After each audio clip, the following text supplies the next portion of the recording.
Ça interroge vraiment sur l'idée qu'on n'a pas d'éducation relationnelle. Je sais pas vous, mais j'ai l'impression que moi c'est un des trucs qui a été les plus importants dans ma vie. Imagine s'il y avait juste 2 heures de formation comme ça par semaine dès l'école primaire. La société d'aujourd'hui. Pour la plupart, dans notre vie, on s'est créé tellement de conditionnements qu'en fait, cette vie nous hypnotise. C'est-à-dire que le monde, c'est un ensemble de suggestions qui fait pression sur nous et on essaie de réagir un peu à ça. Notre éducation, par exemple, c'est un énorme tas de suggestions qu'on a reçues, avec des bonnes suggestions, des moins bonnes suggestions. L'hypnose, il y a l'état hypnotique, il y a les techniques d'hypnose. Quelqu'un qui a appris l'hypnose, un peu comme tu l'as fait ou comme on l'a fait, ça va influencer sur toute une communication, ça va influencer sur qui nous sommes, comment on se connaît, parce qu'on va se poser différentes questions. Et c'est vrai qu'on a tous intérêt à enrichir notre dialogue émotionnel et de savoir faire la différence entre un agacement, une perte de contrôle, une crise de colère, la rage, etc. Parce que c'est des choses qui sont très différentes.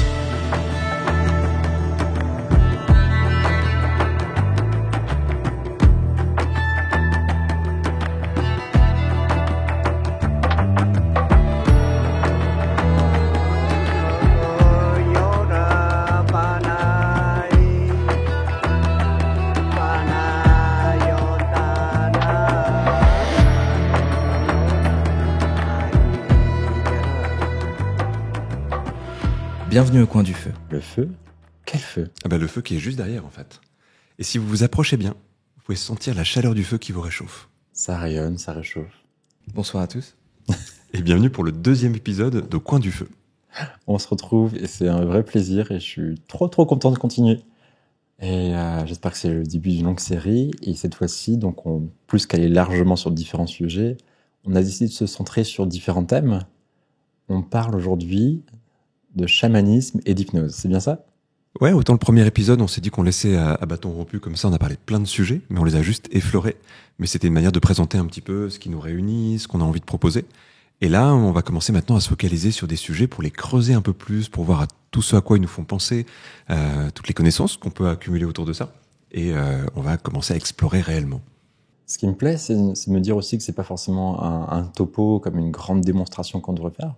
Le côté discussion, moi, ça me parle beaucoup parce que je me dis que ça permet de rebondir sur ce qu'on connaît, d'échanger sur tous les points de vue, de les confronter et de creuser comme ça dans une thématique, presque amicalement dans une discussion, ça me semble être bien et je suis sûr que les personnes pourraient apprendre des choses, peut-être aussi trouver discutable parfois nos points de vue, mais c'est ce qui va rendre riche aussi cet échange. En tout cas, pour nous, les gens qui nous écoutent sont au coin du feu avec nous.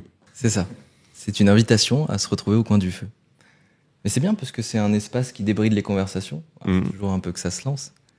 Mais une fois qu'on y est, on est au coin du feu.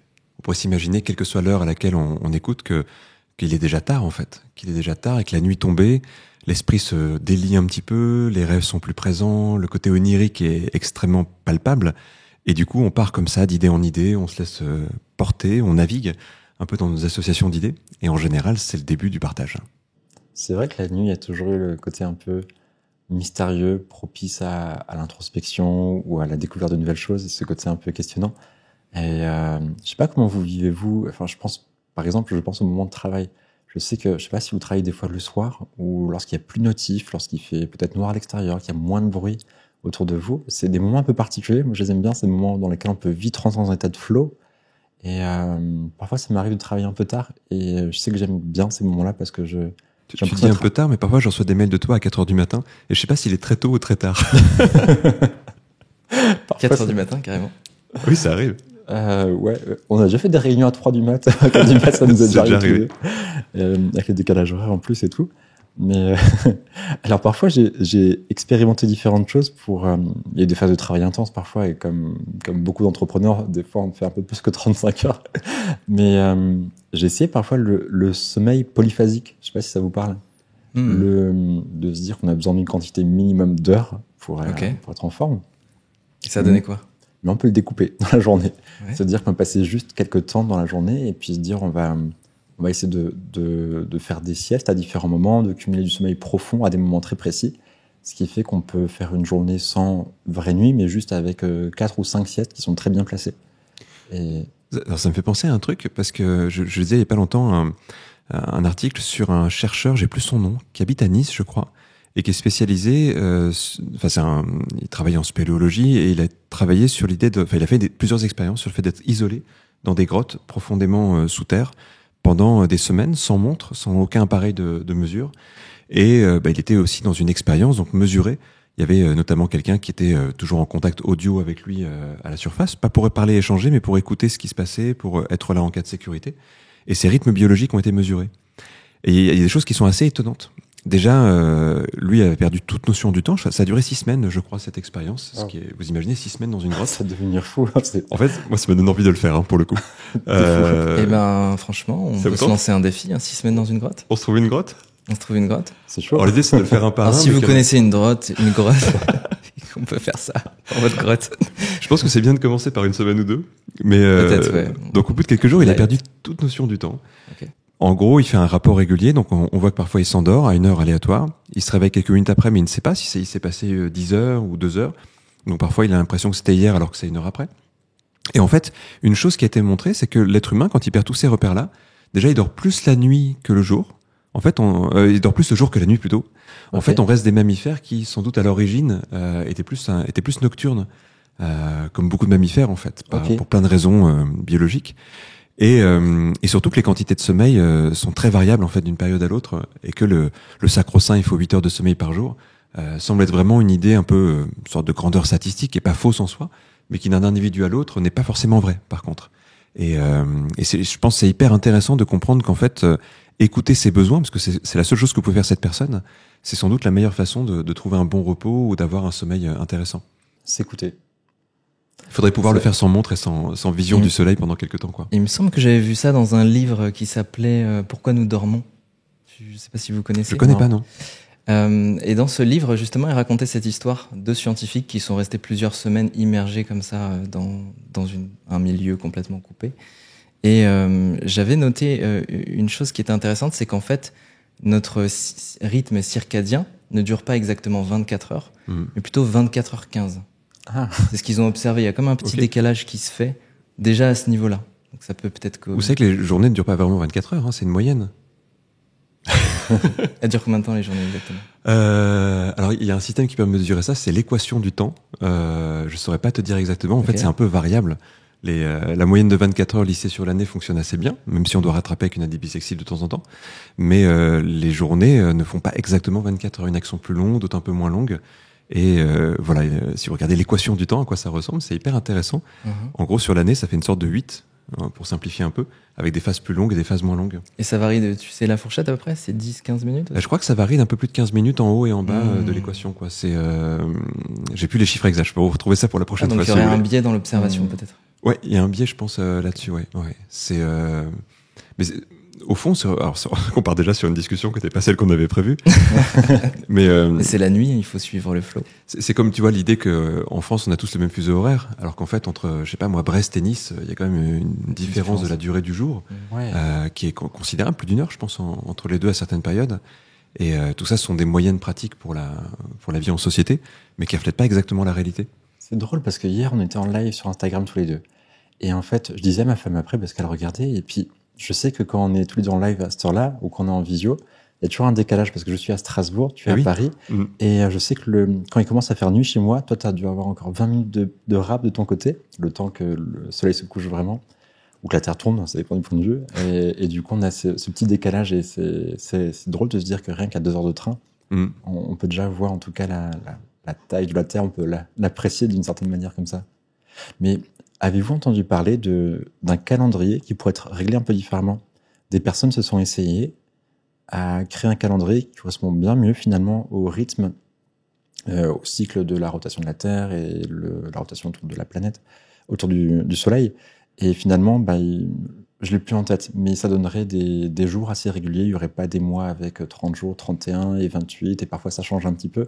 Il y a des rythmes bien plus réguliers qu'on pourrait trouver avec des nouveaux mois qu'il faudrait inventer. Alors je ne sais plus s'il faut rajouter un mois ou en enlever un et rallonger de quelques jours chaque mois, mais il y a des rythmes qui sont plus alignés en tout cas sur le fonctionnement géologique ou naturel en tout cas de la Terre et les mouvements.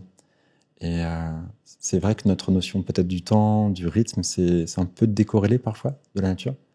Même des fois le fait de compter depuis nos années, enfin dans différents endroits du monde, on compte pas les années de la même manière. Nous sommes en 2024, mais on peut très bien compter différemment. Il y avait des personnes qui proposaient de compter les années, par exemple, depuis le début de la civilisation. Disons, on est plutôt en 12 024 aujourd'hui. Et c'est intéressant, c'est une histoire de point de vue finalement tout ça. C'est juste compliqué de savoir quel jour a commencé la civilisation. Ouais, et peut-être qu'il y aura encore des débats à ce moment-là. Oui. Bref. C'est intéressant, mais c'est vrai que les modèles de la nature rentrent pas trop dans les modèles humains. Nous, on tente d'interpréter un peu comment le monde est fait, mais c'est avec des modèles qui sont peut-être parfois un peu rigides ou qui manquent peut-être de mouvement, de souplesse par rapport à la flexibilité de notre univers qui est totalement organique et où tout est nuancé, subtil et lié ensemble. C'est vrai que on fait des années bissextiles et puis on s'en sort au bout du compte. Avant de commencer, on se disait qu'on pourrait peut-être continuer un petit peu comme la dernière fois à parler légèrement de nous pour qu'on puisse mieux se connaître et que d'autres personnes puissent mieux comprendre qui nous sommes. Et je pensais à une question que j'ai envie de vous poser.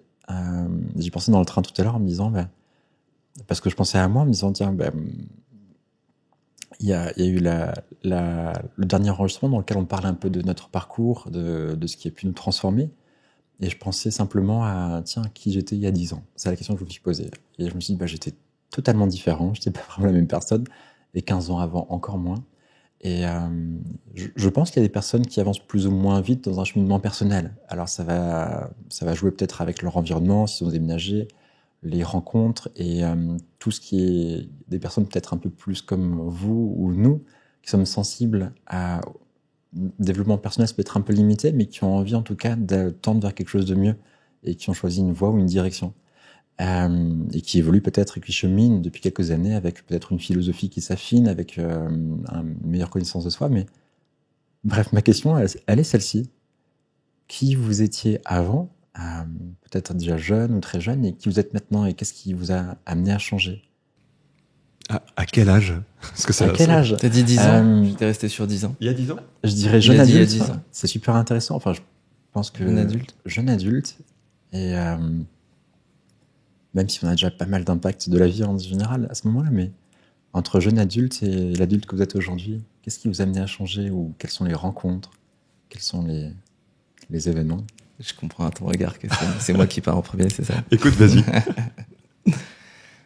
Si je regarde il y a 10 ans, je faisais tout à fait autre chose. J'étais quelqu'un d'assez différent. Mais disons en processus de transformation, j'ai eu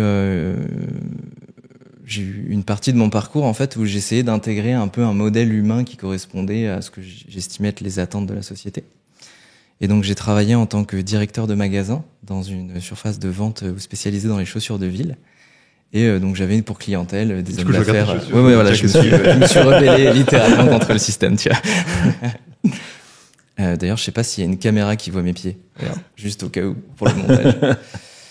Enfin, voilà, j'avais une clientèle de personnes qui étaient plutôt dans des milieux professionnels assez normés, tu vois. Donc la nécessité de porter une chemise, un costume, une cravate, des chaussures de ville, etc.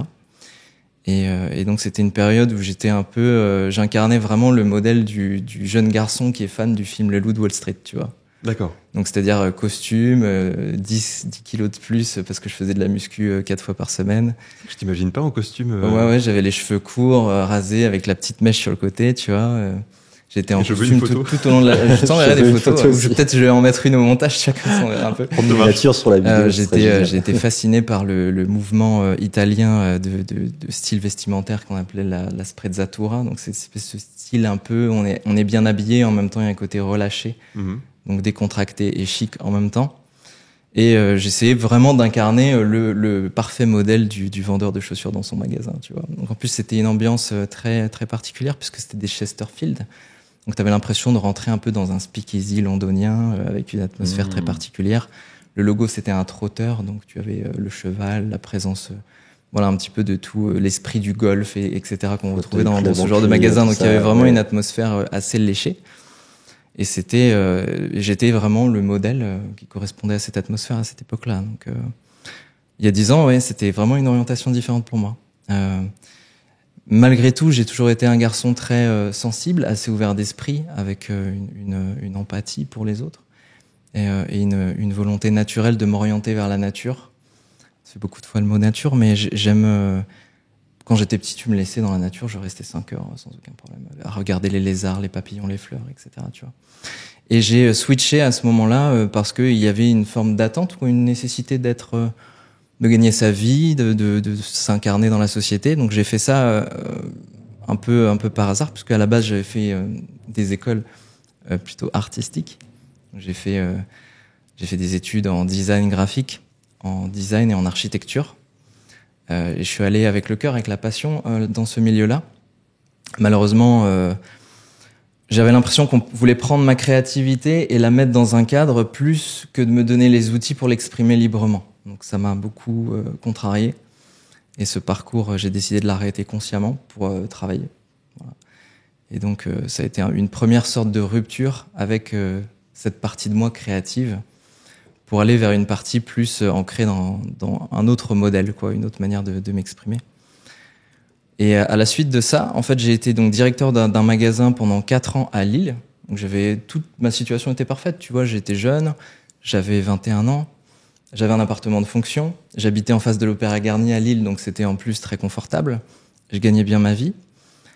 Et toutes les personnes qui travaillaient dans ces métiers similaires aux miens, qui étaient directeurs de magasins, était le modèle, entre guillemets, des années plus tard de ce que je pourrais devenir, puisque c'était mon chemin. A priori, après, tu t'achètes ton propre magasin, tu crées une chaîne éventuellement.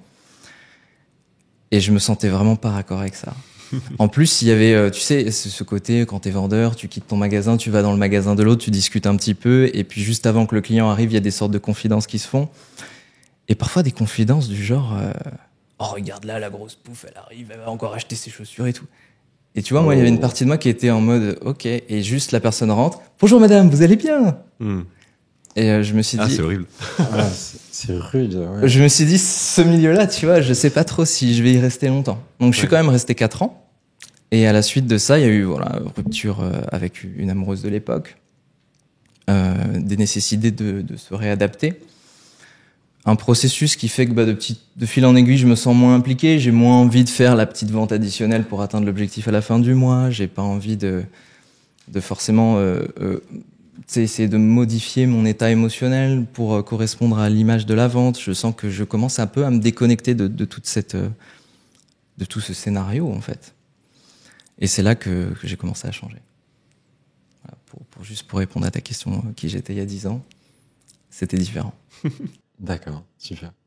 Et juste pour aller un peu plus loin, et sur ce chemin entre cette personne-là, là on comprend ce qui t'a amené à changer, le déclic, et juste après ça, qu'est-ce qui a pu nourrir ce cheminement, en quelques mots, alimenter le cheminement jusqu'à toi aujourd'hui qui enseigne la méditation par exemple à beaucoup de gens en ligne, et la personne que tu es là maintenant? Je pense qu'à ce stade, il y avait comme un désalignement. Tu sais, des fois dans la vie, on s'écarte un peu de qui on est, et puis parfois on retrouve ce chemin.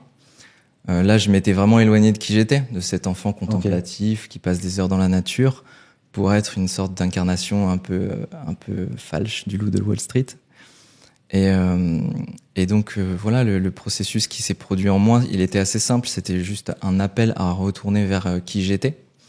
Ce qui impliquait d'enlever quelques masques et d'enlever le costume en l'occurrence, même si je gardais parfois une petite chemise et je trouve ça sympa. Voilà, cette transition-là, elle s'est faite par un voyage en Inde et au Népal. En fait, j'ai arrêté mon activité et j'ai décidé de prendre une année sabbatique et de partir. À l'époque, je voulais aller sur le lieu de naissance de Bouddha qui se trouve au Népal. Et donc, je me suis dit, je vais faire comme mon petit pèlerinage et ce sera un moyen de quitter mon magasin, de bien finir. J'avais un patron qui était très agréable, très gentil, qui était compréhensif et qui m'a vraiment fluidifié l'espace pour que je puisse partir tranquillement. Et j'ai fait un voyage où je suis parti au Népal et en Inde. Et c'est à ce moment-là que je me suis vraiment reconnecté avec cet état un peu originel, curieux, contemplatif, présent, calme. Et c'était comme ça qu'a commencé mon... Alors c'est marrant parce que je suis allé au Népal en 2016 et c'est précisément en 2016 qu'il y a eu le tremblement de terre. Et j'ai quitté Katmandou 12 heures avant le tremblement de terre. D'accord. Ouais. Et c'était particulier parce qu'avant d'aller à Katmandou, on m'avait dit, il faut que tu restes dans cette ville, toi qui t'inspires de tout ce qui est lié à cette culture, il faut que tu regardes les rituels, que tu observes comment ils vivent là-bas, ça va beaucoup t'imprégner. Tu verras, les Népalais sont très différents des Indiens. Ils sont beaucoup plus dans l'empathie, dans l'ouverture du cœur, etc. Et je peux le confirmer. Et donc, effectivement, je suis arrivé à Katmandou après un petit circuit au Népal. Je me suis dit, je vais peut-être rester dans cette ville. Sauf que dès la descente du bus, je me suis senti très mal à l'aise. Vraiment, je suis arrivé tard le soir. Il y avait peu de lumière. Il faut savoir que c'est une ville qui est très polluée, puisque c'est dans une cuve et il y a un nuage de pollution qui est assez colossal. Très peu de personnes âgées aussi. Tout le monde est jeune dans ces villes. Et beaucoup de gens qui se raclent la gorge. Donc, tu vois, ça te crée une espèce de... Quand t'es un peu empathique, tu te dis, oula, ils ont pas l'air bien ici, les gens, en fait. Ok. Et j'étais pas à l'aise du tout. Tu vois, j'avais prévu de rester. Finalement, j'ai appelé un ami qui se trouvait en Inde et je lui ai demandé s'il pouvait me prendre un billet pour que je puisse partir plus tôt. Et donc, j'arrive à Bombay, en Inde. Et lorsque je suis chez un ami, donc installé après un long voyage, mon téléphone commence à vibrer. « Damien, t'es où? Qu'est-ce que tu fais ?» Évidemment, tous mes proches savaient que j'étais à Katmandou. Et en fait, j'avais eu la chance de voyager et d'avoir ce feeling pour partir. Alors aujourd'hui, je sais pas, j'ai pas spécialement de croyance ou d'interprétation particulière, juste de la gratitude. C'était le bon timing, en tout cas. C'était le bon timing. Wow. Et récemment, ça m'a beaucoup ému parce que je suis tombé sur un documentaire qui retraçait donc le parcours de personnes qui étaient au Népal à ce moment-là. Et j'ai vu, parce que comme j'étais pas là, j'ai pas trop suivi l'actualité, j'ai pas trop vu ce qui s'était passé. Et j'ai pris le temps de me poser devant cette série, qui est d'ailleurs est sur Netflix, j'ai oublié le nom, et de regarder le témoignage de ces gens qui ont vécu le tremblement de terre. Ça m'a beaucoup ému, en fait. Je me suis dit, c'est fou ce à quoi j'ai échappé, tu vois. Donc tout a commencé, ça fait une transition comme ça. Ok. Merci pour ce Entre partage. le monde. Ouais. Kevin? Alors, il y a 10 ans, alors c'est vrai que moi, je me suis lancé très tôt dans cette voie qui est la mienne aujourd'hui, qui est la question de l'hypnose, des états de conscience. Et du coup, il y a 30 ans, j'avais déjà créé mon école depuis un petit moment. Et c'était une année de transition. Il y a 11 ans, même plus précisément, il y a une année de transition. Parce que c'était la première fois, je me disais, tiens, j'ai réussi à atteindre les objectifs que je m'étais fixés. C'est-à-dire, j'ai créé une école d'hypnose, j'étais toujours en bonne partie aussi accompagnant, je faisais encore beaucoup de séances d'hypnose individuelles. L'école avait bien grandi déjà, c'était devenu la principale école en France, donc il y avait une sorte de satisfaction de ça. Et c'est le moment où je me suis dit, en fait, ça c'est les objectifs que je me suis fixés en première partie de vie, mais qu'est-ce qu'on fait maintenant ? Et j'ai eu l'impression d'un énorme élan de liberté, puisqu'il y avait les moyens de rêver à faire beaucoup plus que ça. Donc c'est le moment où j'ai commencé à diminuer un peu mes consultations individuelles, pour en garder un peu moins, mais pour me libérer du temps. Et en me disant, on va pas faire que enseigner l'hypnose, on va faire évoluer autant que possible la société sur la question des états de conscience. Donc c'est là qu'ont été posées les bases d'un futur centre de recherche qui existe aujourd'hui, où on fait des recherches scientifiques sur des questions qui sont fondamentales. Ça a été le début aussi d'une équipe qui a pas mal grandi, avec la possibilité de propager les travaux qu'on faisait dans plusieurs endroits en France et progressivement à l'étranger aussi.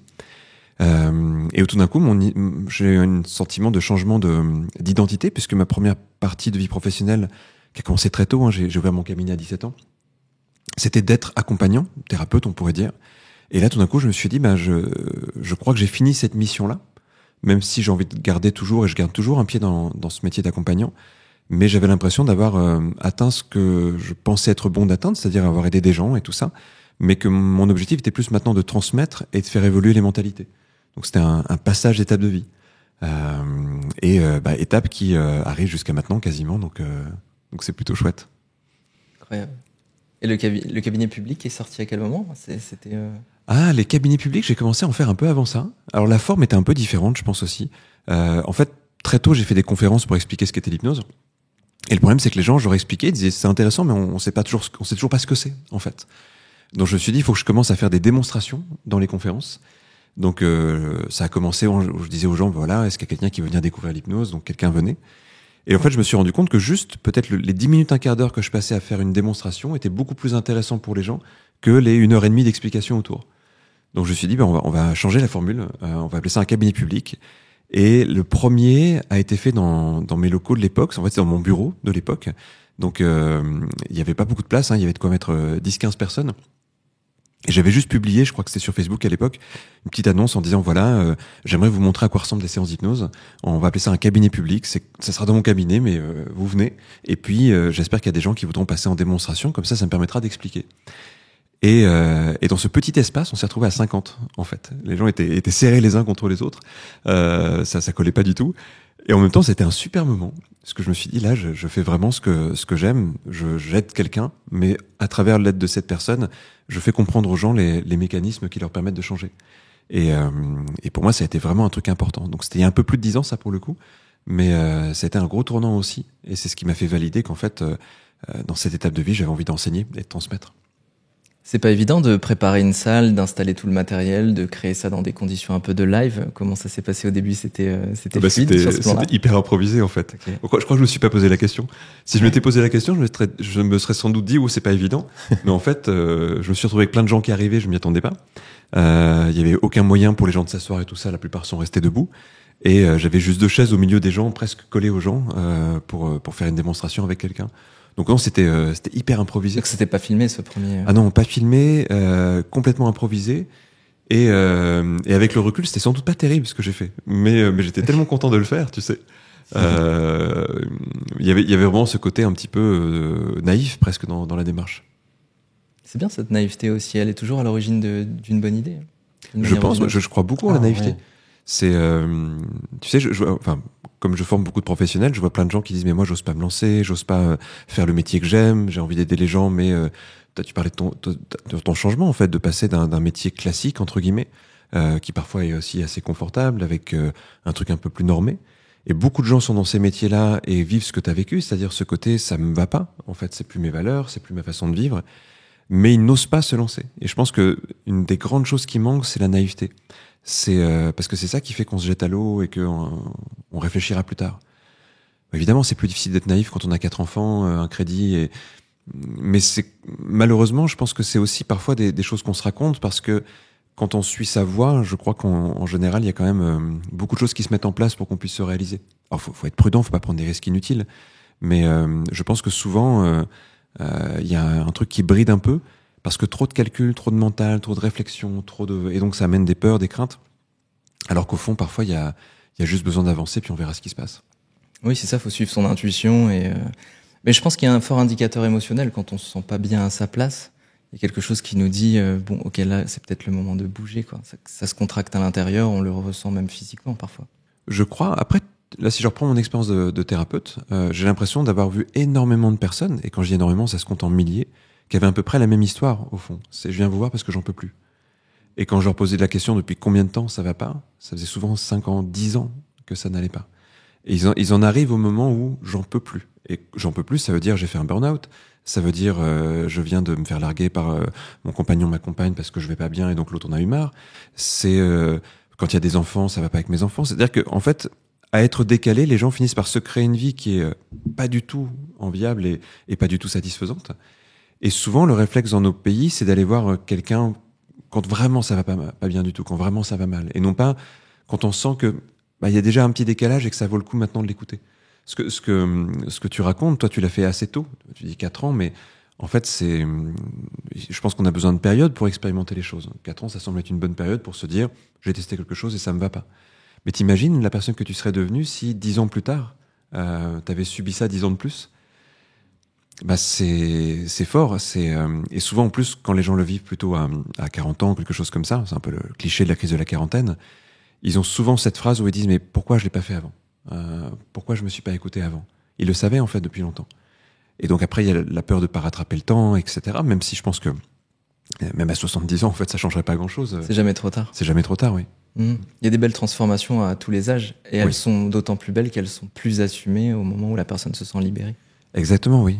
Oui, après, il y a ce message, tu vois, de dire aux gens, écoutez-vous le plus tôt possible parce que ça vaut le coup, quoi. Alors justement, est-ce que tu as un conseil avec ton expérience de praticien? Une personne qui se sentirait un peu désalignée, qu'est-ce qu'elle pourrait faire déjà pour avoir une première intention qui va vers un changement? Tu sais, je pense que il y aurait plein de choses, mais chacun est différent. Par contre, il y a une approche que j'ai beaucoup en thérapie pour ça. C'est de demander aux gens qui ils sont aujourd'hui, donc c'est un peu leur état présent, quelque part, qu'ils aimeraient être, dans l'absolu, Et parfois, ils décrivent quelque chose qui est pas si loin que ça d'eux, en plus. Hein, c'est pas forcément un truc utopique. Puis après, je leur demande, c'est quoi les valeurs de la personne que vous êtes là aujourd'hui, et c'est quoi les valeurs de la personne que vous serez si vous changez. Et quand les gens s'aperçoivent qu'en fait, leur système de valeurs, donc les valeurs, c'est des choses auxquelles on croit très fortement, des choses, je sais pas, ça peut être l'amour, le bonheur, la réussite, l'argent peut être une valeur, la santé. Enfin, il y a plein de valeurs différentes. Et quand les gens disent, là, ce que je suis, c'est ces valeurs-là, et en fait, ils réalisent que ça leur va pas du tout. C'est plus leur valeur. Parfois, c'est plus leur valeur depuis des années. Et que quand ils pensent à la version d'eux-mêmes qu'ils aimeraient venir, en fait, ils se disent, mais c'est déjà mes valeurs, en fait, cette version-là. C'est-à-dire que je devrais déjà être cette personne-là.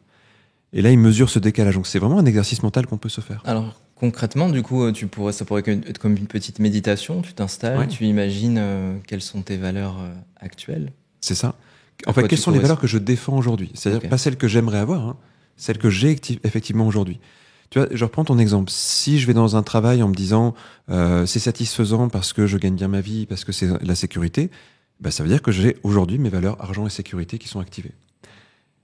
Peut-être qu'en fait, ça a été important de les activer. Je pense qu'il y a beaucoup de gens qui ont besoin de passer par un moment où ils ont ces valeurs-là. Mais une fois qu'on les a validées, ces valeurs-là, souvent, elles sont plus satisfaisantes. On peut pas se satisfaire juste de sécurité et d'argent. En fait, je pense qu'un être humain, qu'il atteigne ou pas ça, il y a un moment où ça ne lui suffira pas. Même s'il l'atteint. Alors évidemment, quelqu'un qui tout d'un coup va très très bien gagner sa vie, il a plus de choses à perdre. C'est sûr qu'il y a cet enjeu-là. Mais en même temps, plus d'argent ne le satisfera pas plus non plus. Donc il y a tout d'un coup ce côté où, tiens, ces valeurs-là, je les ai satisfaites, mais du coup, il y a autre chose qui m'appelle. Et donc définir cette autre chose, c'est quoi qui m'appelle? Alors parfois les gens ont un projet, donc par exemple j'aimerais devenir thérapeute, ou j'aimerais voyager, ou j'aimerais... Mais au-delà du projet, c'est quoi les valeurs qui seront là-dedans? Alors imaginons que ce soit de la liberté, de la curiosité, que ça soit de la créativité, que ça soit le partage, l'entraide, enfin d'autres valeurs en fait. Et quand une personne va y penser, souvent elle va avoir des bouffées de joie, de bien-être, de satisfaction. Et c'est là qu'elle va se dire, en fait, c'est ça que j'ai envie de vivre. Tu vois, si je prenais une métaphore, c'est un peu comme si t'écoutais toujours une musique et qu'au bout d'un moment, cette musique, elle t'avait un peu lassé, et puis que d'un coup, tu dis, mais c'est tel type de musique maintenant que j'ai envie d'entendre. Et elle est pas mieux que l'autre, c'est juste qu'elle correspond à une autre étape de vie.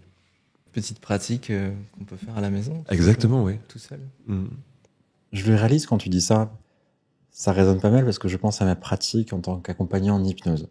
En ayant fait beaucoup de séances sur de nombreuses années, il y a comme des patterns qu'on voit régulièrement. Et chaque personne est complètement unique avec ses fonctionnements, mais dans les blocages, on peut apercevoir les mêmes choses. On peut apprendre un petit peu de ce qu'on peut voir et ce qui nous permet de mieux dépasser les choses. Il y a quelque chose qui m'a transformé de mon côté, ça fait une petite liaison par rapport à la question de tout à l'heure, qui fait un peu boomerang, mais ce qui a pu me transformer, c'est de voir que les problèmes sont les mêmes, mais qu'on peut toujours les dépasser. Et ce côté naïf et passer à l'action a toujours été très présent en moi, et en me disant, même des vieilles craintes du passé sur je peux pas y arriver, ce que beaucoup de gens se disent, je suis comme ça, je changerai jamais, c'est trop dur, elles peuvent assez rapidement s'effacer lorsqu'on arrive à mettre de côté simplement des peurs qui sont parfois un peu irrationnelles, quand on a des attaches qui sont un peu fictives, ou quand on a peur simplement de changer un système. Et ça, je l'ai vu vraiment de nombreuses fois.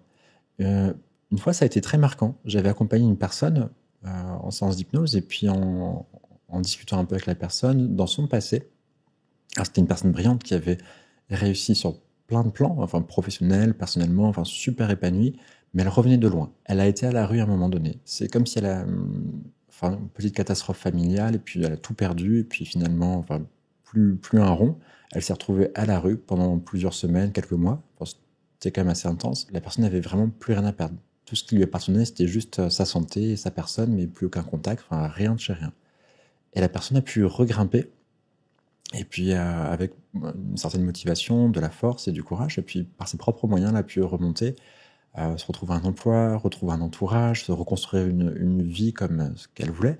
Mais c'était totalement différent, puisque du coup, elle avait vécu pour elle le pire. Elle s'est dit, en fait, ce dont on a peur, c'est pas trop grave. Quand ça arrive, en général, ça va. Elle disait, au pire, là, je suis en vie, je suis toujours là. Donc, les histoires de peur de perdre, pour elle, c'était ça. Un logement, c'était plus une grande crainte pour elle de prendre un risque. Alors, je sais pas si c'est un bon exemple quand je le dis comme ça, mais toutes ces peurs s'étaient anesthésiées, puisqu'elle avait vécu le pire en se disant, quoi qu'il se passe dans la vie, je saurais rebondir. Et des fois, je pense à ça. Par exemple, c'est une histoire qui m'a un peu marqué en me disant, tout ce qui m'empêche de passer à l'action, parfois en me disant, tiens, les petites peurs de et si ça marche pas, et si ceci, cela, je me dirais, c'est juste pas grave, c'est un jeu tout ça, allons-y. Ce qui, de l'extérieur, peut donner un peu l'impression de prendre plus de risques. En fait, je pense pas que ce soit forcément plus de risques. Enfin, les vrais risques, je pense on les mesure toujours. Mais je pense qu'on a plus à y gagner, parfois, à être dans le mouvement qu'à être dans l'inertie. Et même si parfois le résultat n'est pas exactement celui qu'on voulait, tant que ça bouge, en tout cas, on pourra encore changer de position et faire avancer la machine. Oui, c'est intéressant d'essayer de créer de l'imprévisibilité dans la manière avec laquelle tu vis. Tu vois, ça me fait penser on parle beaucoup de stoïcisme, c'est un peu à la mode, j'ai l'impression. Et il me semble que c'est Marc Aurèle qui faisait ça. C'est quelqu'un qui était empereur, donc qui avait une situation de vie qui était confortable, mais régulièrement il faisait des petites retraites et il se rendait pauvre. Il se mettait dans un contexte où physiquement et même d'un point de vue matériel, il faisait l'expérience de la pauvreté justement pour renforcer sa capacité à prendre de la distance avec toutes ses responsabilités et cette espèce de liberté matérielle. Donc ça peut être intéressant à des moments il y a plein de manières beaucoup plus soft de faire ça. Mais de s'exposer à des stress un petit peu stimulants, ça peut aussi créer cette imprévisibilité et développer notre capacité à être plus flexible. Je pense que la flexibilité cognitive, c'est un aspect assez important. Et il pourrait même y avoir apprécier, tu l'apprécies peut-être différemment du coup, je ne sais plus qui disait, je vais citer une personne, j'avais entendu cette phrase à un moment donné, mais le plus beau des repas qu'on puisse avoir à un moment donné, la personne disait, c'est pas forcément le resto étoilé, etc. Enfin, quand t'en as fait un, voilà, les autres, finalement, peu importe. Le meilleur des repas, c'est celui quand t'as, par exemple, randonné pendant des jours, que t'as crevé la dalle, t'avais pas grand-chose, il a plu toute la journée, et puis là, tu te retrouves au coin du feu le soir, ça y est, t'es arrivé à l'objectif, et t'as ton petit lunch comme ça qui est tout froid dans ta petite boîte, mais t'es content d'avoir fait quelque chose. Et ça, se réchauffer au coin du feu avec le petit repas que t'as tiré de ton sac, c'est peut-être ça le meilleur des repas. Et alors, si t'as un chef étoilé qui t'attend après ta randonnée, c'est peut-être c'est peut-être encore mieux du coup avec le spa. Tu pourras pas savourer parce que tu vas arriver, tu vas te goinfrer, tu vas pas. C'est dommage. Je crois dans tous les cas profondément dans l'inconfort qui va mener à l'appréciation, comme si le goût du miel ne peut pas exister sans le vinaigre. Bien sûr. C'est évident. Est-ce que tu te bois du vinaigre de temps en temps pour Complètement. Non, mais il y a des suppléments alimentaires, par exemple, qui sont très bons pour la santé, qui sont pas bons du tout, que tu peux être amené à prendre juste pour être en bonne santé. L'huile de foie de morue? Non, je bois pas ça. Mais par contre, je te parlais tout à l'heure de la phycocyanine. Ouais. Bah, c'est le principe actif d'une algue qui est connue, qui s'appelle la spiruline. Ah oui. Et en fait, quand tu mets les pastilles de phyco dans un verre, ça fait une espèce d'encre bleue. Donc déjà, c'est très surprenant en termes de couleur, ça a presque l'air chimique. Et quand tu le bois, c'est pareil, en termes de saveur, on n'est pas exactement sur un coca, tu vois. C'est souvent l'idée de bénéfice à court terme. Enfin, par exemple, est-ce que se prendre un gros shoot de sucre là maintenant qui me fait plaisir, quel bénéfice j'en tire par rapport à peut-être boire quelque chose de pas top, mais de la bonne spiruline qui aura des effets sur le long terme et des bénéfices sur le long terme. Souvent, c'est intéressant de toujours garder en tête, faire un bon équilibre entre les plaisirs de maintenant, mais miser, faire des paris sur des efforts maintenant, mais qui capitalisent quelque part sur le long terme, sur une meilleure santé, une meilleure énergie, des meilleurs résultats. Peu importe. Le fait de s'exposer à des petits stress de manière assez régulière, comme les bains froids, le fait de faire de ce qu'on appelle du HIIT, c'est-à-dire des exercices assez à haute intensité, oui. Ça permet aussi de muscler ses capacités adaptatives. Et c'est des choses qui sont pas forcément, qui impliquent pas de remettre toute sa vie en question, mais qui peuvent déjà entraîner cette capacité à s'adapter à des situations un peu stressantes. Et je pense que c'est un levier qui est quand même important quand on prend des risques. Peut-être que toi tu l'as intuitivement, mais d'autres personnes qui sont dans un rail et qui font tout le temps la même chose, peut-être avec des mauvaises habitudes, il peut manquer aussi un peu d'énergie. Et c'est intéressant de voir le stress aussi comme une capacité de se renforcer. Dernière question pour le côté perso, comment fonctionner. Je suis curieux de savoir si vous deviez évaluer votre capacité à résister à un niveau de stress. Comment est-ce que vous l'évaluez aujourd'hui? Comme tu dis, gros stress intense avec l'exercice de nos vies, de nos expériences. Vous en êtes où aujourd'hui? Alors je pense que pour moi c'est difficile de répondre parce que ça dépend d'où vient le stress. Ouais. Et je pense que j'ai pas la même résistance selon l'origine du stress. Par exemple, tout ce qui est lié au travail, au surmenage, au fait d'avoir parfois 50 tâches en retard sur ce que je dois faire, ça me touche très très peu. Enfin en tout cas ça me touche parce que c'est en tête, mais ça ne nuit pas à mon énergie ou moi je suis assez résistant à ça. Même une très grosse charge de travail, ça va, ça me dérange pas trop. Par contre, si ça touche une personne que j'aime, si ça touche là, ça me touche beaucoup plus pour le coup. Voire même si je vois que quelqu'un va pas bien, je peux être très touché par ça. Donc ouais, j'ai l'impression que la gestion du stress, elle dépend vraiment des endroits où on a travaillé sa gestion du stress ou des endroits où on a créé parfois une carapace pour gérer les choses. Tu vois, pareil, je discutais avec quelqu'un il y a pas longtemps qui me disait être très sensible à la critique. Et je crois que c'est un truc qui me touche pas trop non plus, la critique, mais je vois qu'il y a des personnes qui sont très sensibles à ça. Donc je pense qu'on a des niveaux de sensibilité différents avec des choses qui vont nous créer du stress et des choses qui vont quelquefois, ça glisse en fait assez facilement. Après, je pense qu'il y a une partie d'apprentissage à ça. Parce qu'évidemment, tu vois, là, par exemple, si je repose la question, il y a 10 ans ou il y a 15 ans, quand j'avais 2-3 tâches en retard, ça me stressait un petit peu. Donc j'ai fait le deuil, j'ai dû avancer là-dessus. Aujourd'hui, ça me fait rire. Maintenant, je me dis, je sais que tu as des journées, enfin, je le précise pour ceux qui nous écoutent, je te connais un peu, je vois ton agenda de temps en temps, c'est des journées qui sont assez denses, ce que tu fais aujourd'hui, tu peux multitâcher sur beaucoup de choses. Et donc, je comprends un peu. Tu sais que ça fait un truc assez bizarre, c'est que parfois en vacances, au bout de 2-3 jours, j'ai des états d'hyperexcitation parce qu'en fait, mon cerveau est plus très actif. Tu sais que c'est intéressant ça à travailler justement, de réussir à créer des sas de transition. Ouais. Parce que si tu as des journées qui sont très actives dans ton métier, le fait d'arriver en vacances et de lâcher les chiens tout de suite et d'être vraiment relax, ça peut te faire tomber malade. Tu peux avoir aussi tu passes ça, ouais. En fait, c'est ton système nerveux, il passe de sympathique à parasympathique d'un coup. Donc il y a comme un drop, donc tu as puisé beaucoup dans tes ressources hormonales, etc.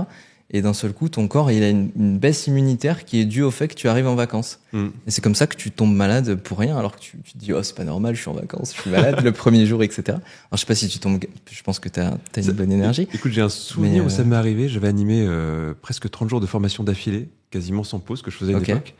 Et j'étais pas fatigué pendant que je le faisais, mais le lendemain de ce mois entier de formation, j'étais au bout de ma vie. Et en fait, je me disais, c'est bizarre, hier j'étais en pleine forme, on avait même terminé par une grosse fête avec tous les stagiaires et tout ça.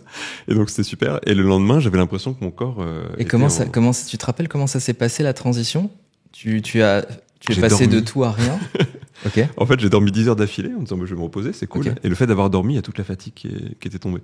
Et après, je m'étais dit, bon, il faut... Et du coup, j'avais fait attention à ça, ouais. T'as gardé une semaine assez active malgré tout pour faire une transition où tu t'es reposé? Alors déjà, je me reposais un peu plus qu'avant. Avant, je me rendais pas compte que je devais me reposer. Donc j'avais tendance sans doute à pousser un peu trop.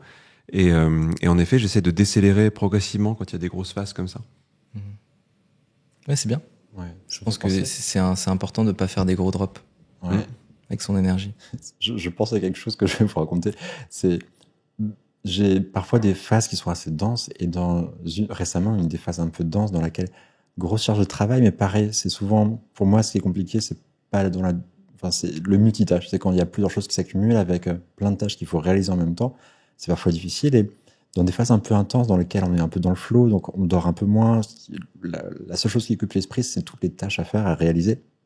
Et puis on est productif, on a des réunions, des appels, on rajoute de nouvelles tâches, on change les plans. Et dans ces moments-là, j'aime bien prendre un peu d'infos. Donc, par exemple, s'il y a de l'info à prendre, un audio, un truc comme ça, j'écoute en x2. Enfin, j'optimise tout. Et jusqu'au moment où, d'un seul coup, il y a un moment où ça faisait longtemps que j'avais pas pu me poser le soir devant un film et pas travailler. Alors que j'étais avec ma femme, on me pose devant un film. Et puis, ça m'a paru lent et long et chiant. Et je me dis, on peut pas le mettre en x2. Et j'avais une sorte de réflexe comme ça en me disant, et j'arrivais pas à me détendre. J'avais encore l'esprit qui allait trop vite. Ouais. Et je comprends l'adaptation. Et toi, Damien, ta capacité à gérer le stress? Justement, j'allais rebondir sur ce que tu dis. Tu sais, quand tu passes justement du moulin qui tourne à l'intérieur, moi j'appelle ça l'hydre mental. J'aime bien, tu sais, parce que souvent on dit lâcher prise, mais quand tu coupes une tête, t'en as 3 autres qui repoussent, et tu te retrouves avec un hydre dans la tête et tu as toujours plein de pensées. C'est un peu ce à quoi ça me fait penser ton histoire. C'est toujours bien d'avoir une petite pause de 3-4 minutes. Tu sais, tu peux simplement prendre un instant pour respirer, focaliser ton attention sur le souffle, allonger ton expiration et tout ça, et juste de manière physiologique, calmer le corps. Et ça permettrait éventuellement de regarder le film sans se te dire, on peut pas le mettre en x2. Maintenant, je me connais un peu mieux. En plus, c'est la respiration. En plus, t'as une Dream Machine à la maison, tu peux le faire avec. Ça marche bien. Moi, ça m'aide bien pour couper les pensées. Il y a quelques sessions express qui marchent bien. Après, la respiration, c'est un vrai bon truc. L'auto-hypnose, il y a 2-3 choses, des petits réflexes, enfin des habitudes qui sont un peu ancrées ou des cheminements que je connais bien. ou en fermant les yeux, quelques expirations. Il n'y a pas toujours besoin de bien protocoler et tout ça. C'est un peu comme si je savais me retrouver à la maison. Mais ça demande des fois d'accepter de repousser un petit rendez-vous, de se prendre les 5 minutes qu'il faut pour ça aussi. C'est vrai. Mais c'est une habitude, en fait. Plus tu prends l'habitude de faire des petites pauses, plus elles viennent spontanément. Ouais. Moi, c'est du coup, pardon. Oui, J'allais dire, on peut se faire une petite pause ensemble de 3 minutes de respiration avec ceux qui nous écoutent. C'est ça va être passionnant. En plus, c'est le genre de truc qui est très captivant pour l'audience qui nous regarde. Les mecs, ils parlent plus pendant 3 minutes. Ils respirent. Respirer en même temps que nous. On va faire apparaître une petite boule de cohérence cardiaque, et puis on va faire 3 minutes de pause. Ce serait drôle pour quelqu'un qui écoute un podcast en disant t'écoutes quoi? J'écoute le silence, je fais ma pause et puis Tu peux faire ça au montage. Ça serait chiche. Ma capacité à gérer le stress. Ouais. Je dirais que, tu vois, par exemple, là, je suis dans une configuration où c'était un peu nouveau pour moi. Là, c'est le 2e épisode, etc. Mais je suis habitué à tourner face caméra tout seul, donc j'ai une sorte de contrôle sur ce que je fais. Le fait d'être dans des conditions de live, c'est déjà, même si c'est confortable puisqu'on se connaît et qu'on s'apprécie, c'est déjà une forme de manière de sortir un peu de ma zone de confort. Et c'est vrai que j'étais un peu traqueux avant de commencer et que je sens que ça va mieux. Donc je pense que j'ai encore plein d'aspects sur lesquels je peux travailler. Tu vois, par exemple, j'ai pas fait de conférence. J'ai fait très peu d'interviews depuis que je suis sur Internet. Aussi parce qu'il y avait une partie de moi qui voulait rester dans ce cadre un peu de contrôle, dont je souhaite sortir progressivement. Donc je dirais que j'ai encore beaucoup à apprendre. Maintenant, la pratique de la méditation, le fait d'avoir l'habitude de me concentrer sur mon souffle, de faire un peu de sport, etc., tout ça, ça me maintient dans une forme d'équilibre tout de même. Donc, et puis vis-à-vis des épreuves de vie, des choses un peu qui tombent sur... des fois, on prend des claques. Il y a des événements qui nous tombent dessus et on s'y attend pas forcément, qui sont douloureux. Et d'expérience, j'ai l'impression de vivre plutôt bien ces situations. En général, je reste calme. J'arrive toujours à trouver une bonne philosophie ou une ressource intérieure qui me permet d'être paisible, même si c'est un peu mouvementé, quoi. Top. Je me rappelle d'ailleurs une anecdote en revenant du stage. Donc j'ai suivi une formation en Tech 1, Tech 2. Je reviens du Tech 2, je vais chez mes parents. Et en fait, je suis dans le salon, posé. Et ma mère est en train d'installer une pergola sur la terrasse, tu vois. Mais c'est une pergola qui se trouve à 2,50 m. Elle est obligée d'être sur un escabeau. Et elle est en train d'attacher ses rideaux. Enfin, elle fait ça toute seule. Mon père passe dans les parages. Et puis, bon, il y a des périodes, tu sais, dans les couples, où des fois, on est un peu plus tendu que d'autres. Et il fait des remarques. Et ma mère fait une crise d'angoisse à 2,50 m sur l'échelle. Okay. Mon père est totalement dans l'incapacité de gérer la situation. Il y avait une amie de ma mère qui est tout à fait du genre tellement empathique que c'est panique immédiate, donc incapacité de gérer aussi. Et elle vient me chercher dans le salon et elle me dit « Damien, il faut que tu viennes ». Je dis « Ok, j'arrive, je sais pas ce qui se passe ». Et je vois la scène, mon père stressé, en train de continuer à parler, alors qu'il aurait peut-être mieux fallu que ce soit plus calme à ce moment-là. Cette femme qui était venue, qui était très inquiète, et moi derrière ma mère, qui la saisit au niveau des mollets, et qu'il commence à lui faire une induction hypnotique en lui disant « Tu sens ma main, ça va bien se passer. Dans quelques instants, tu vas descendre de cette échelle exactement comme tu y es monté. Et tu vas reprendre le mouvement naturel de ta respiration, tu vas lâcher la barre en toute confiance, etc. » Et elle est descendue alors qu'ils étaient tous en train de paniquer. Tu vois, donc c'est... Belle application de... Voilà, c'était une application en situation d'urgence qui a mobilisé des capacités adaptatives que j'ai peut-être musclées d'autres manières. Oui. Et donc, je pense que voilà, il y a des fois où on est face à un grand stress. Il faut réagir d'une certaine manière et c'est bien d'avoir moi, j'aime bien dire, c'est bien d'avoir des pratiques régulières. Ça te permet de t'entraîner quand tout va bien. Comme ça, quand il y a une urgence, tu peux réagir. Je trouve que c'est un parfait... On peut embrayer facilement, du coup, sur des thèmes du jour, si vous voulez, sur l'hypnose. Je sais pas ce que vous en pensez. Parce que ça vous tente? Ah ben, avec plaisir. Ouais, et je me dis que c'est une bonne idée. Parce que dans ce que tu décris, j'aurais envie de rebondir en parlant de l'hypnose. Et la première chose qui me vient à l'esprit, c'est l'hypnose. Il y a l'état hypnotique, il y a les techniques d'hypnose.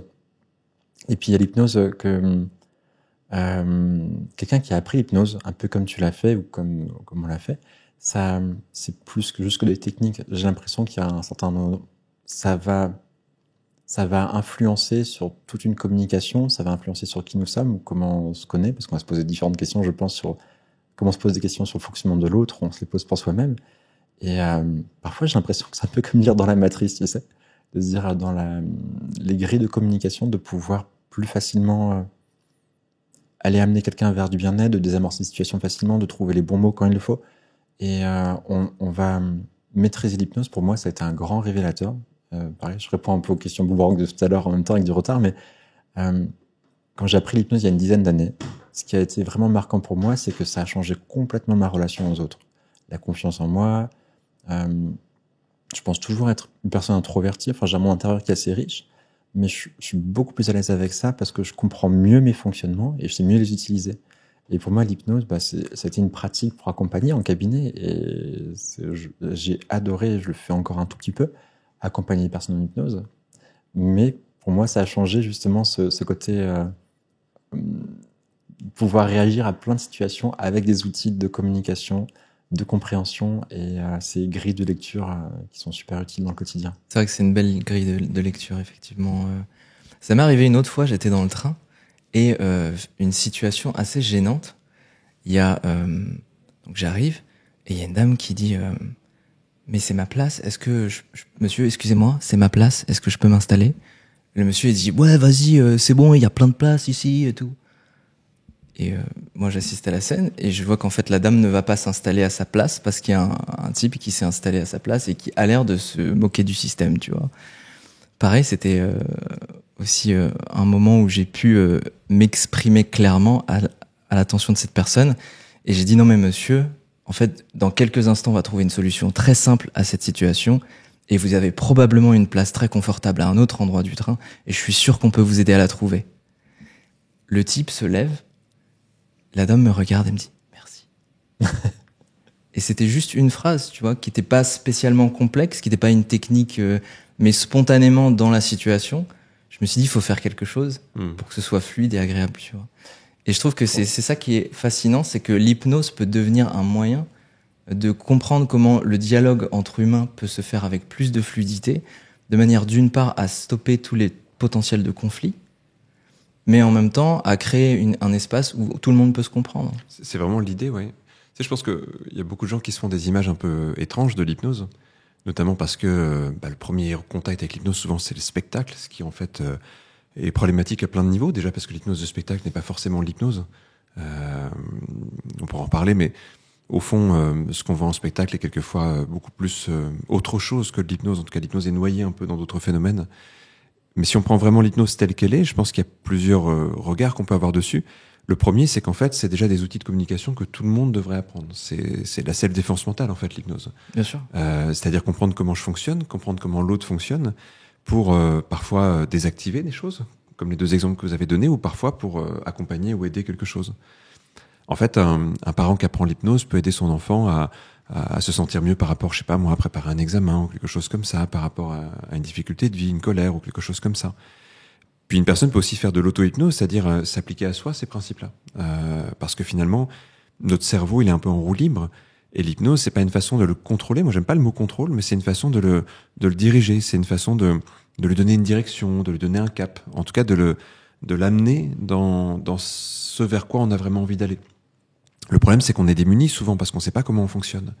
Et pour moi, l'hypnose, c'est vraiment ce mode d'emploi du cerveau. C'est la clé pour comprendre comment l'être humain fonctionne, au-delà même de son cerveau, au final, et de voir comment on interagit avec nous-mêmes.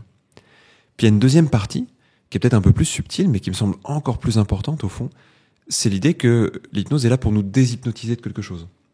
Je crois que pour la plupart, dans notre vie, on s'est créé tellement de conditionnements qu'en fait, cette vie nous hypnotise. C'est-à-dire que le monde, c'est un ensemble de suggestions qui fait pression sur nous, et on essaie de réagir un peu à ça.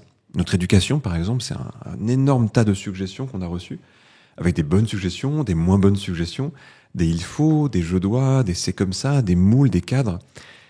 Alors une partie de tout ça nous permet de nous construire, donc c'est pas mal. S'il n'y avait pas du tout ça, en fait, on survivrait peut-être même pas. Par contre, il y a un moment où un être humain, il doit être en capacité de rejeter une partie de ce qu'on lui a transmis. Et de le faire sainement, pas le rejeter dans la colère, comme on pourrait le faire parfois dans des états d'adolescence où il y a un simple rejet pur et dur, mais un rejet sélectif, logique, de se dire, on m'a donné des choses pour que je grandisse. Dans tout ça, il y a des choses qui sont plus ou moins adaptées à qui je commence à être, avec une identité qui se dessine, et j'ai besoin de me débarrasser du reste, de me débarrasser des peurs, des conditionnements qui ont été transmis, de me débarrasser des modèles qui ne sont plus d'actualité parce que c'est ceux de mes parents et entre 20 et 30 ans de plus, le monde a changé. de me débarrasser des attentes d'une société qui, sans doute, n'est pas forcément celle qui me plaît alors que j'ai envie d'en construire une autre. Et en fait, pour ça, on a besoin de savoir qui on est, on a besoin de savoir s'orienter.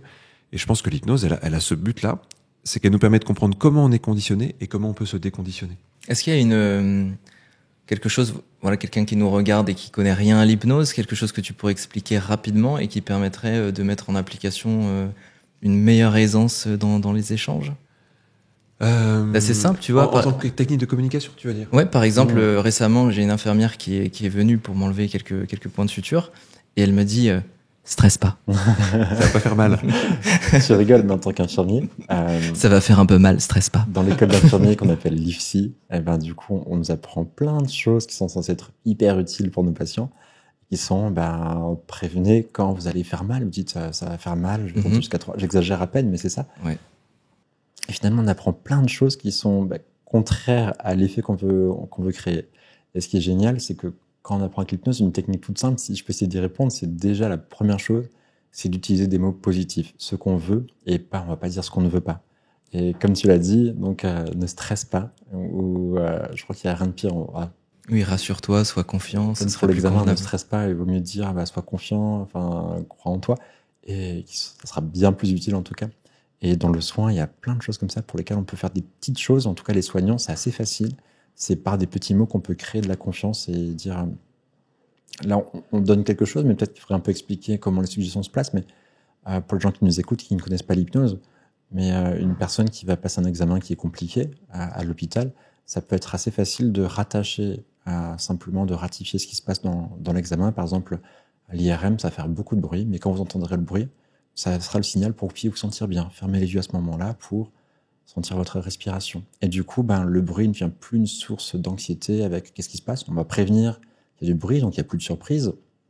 Et on va rattacher ça comme un déclencheur pour dire, quand tu l'entends, alors, on va faire le lien que le cerveau adore faire des liens entre deux idées, alors ça permet de te concentrer sur la respiration. Donc en plus, il y a un petit contrôle de la respiration et finalement, c'est pas grand-chose et ça va tout changer, toute l'expérience. En fait, je pense que ce que les gens sous-estiment souvent derrière l'hypnose, c'est l'impact des mots.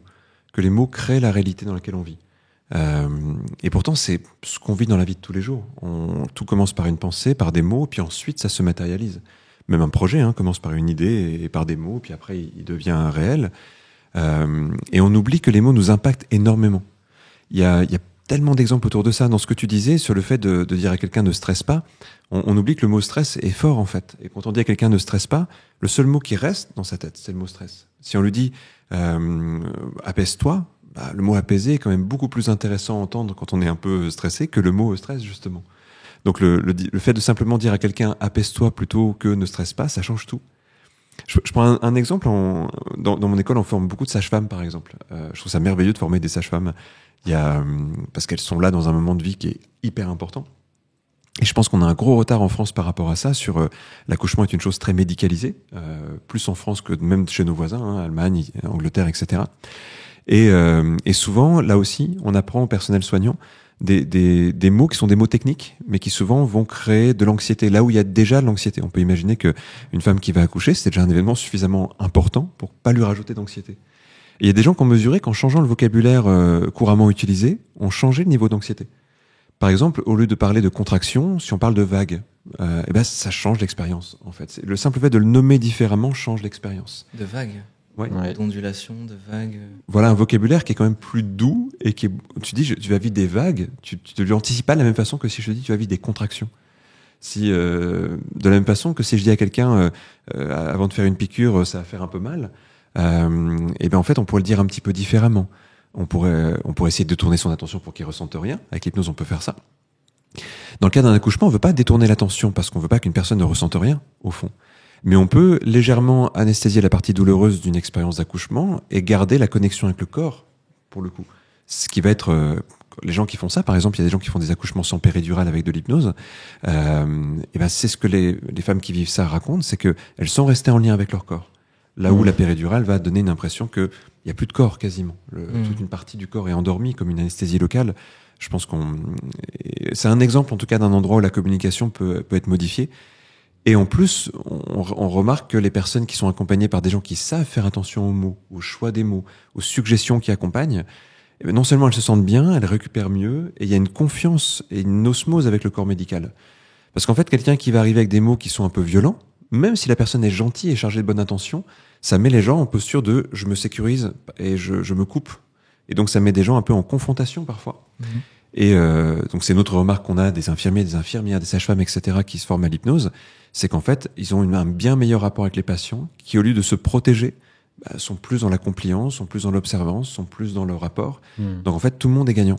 Pour le confort de vie du personnel soignant, c'est aussi extrêmement important. D'ailleurs, je me demande s'il n'y a pas des études sur l'empathie du personnel soignant, en tout cas la sensation qu'on a que le médecin se soucie sincèrement de notre cause. Si, bien sûr. Ça joue beaucoup sur la guérison.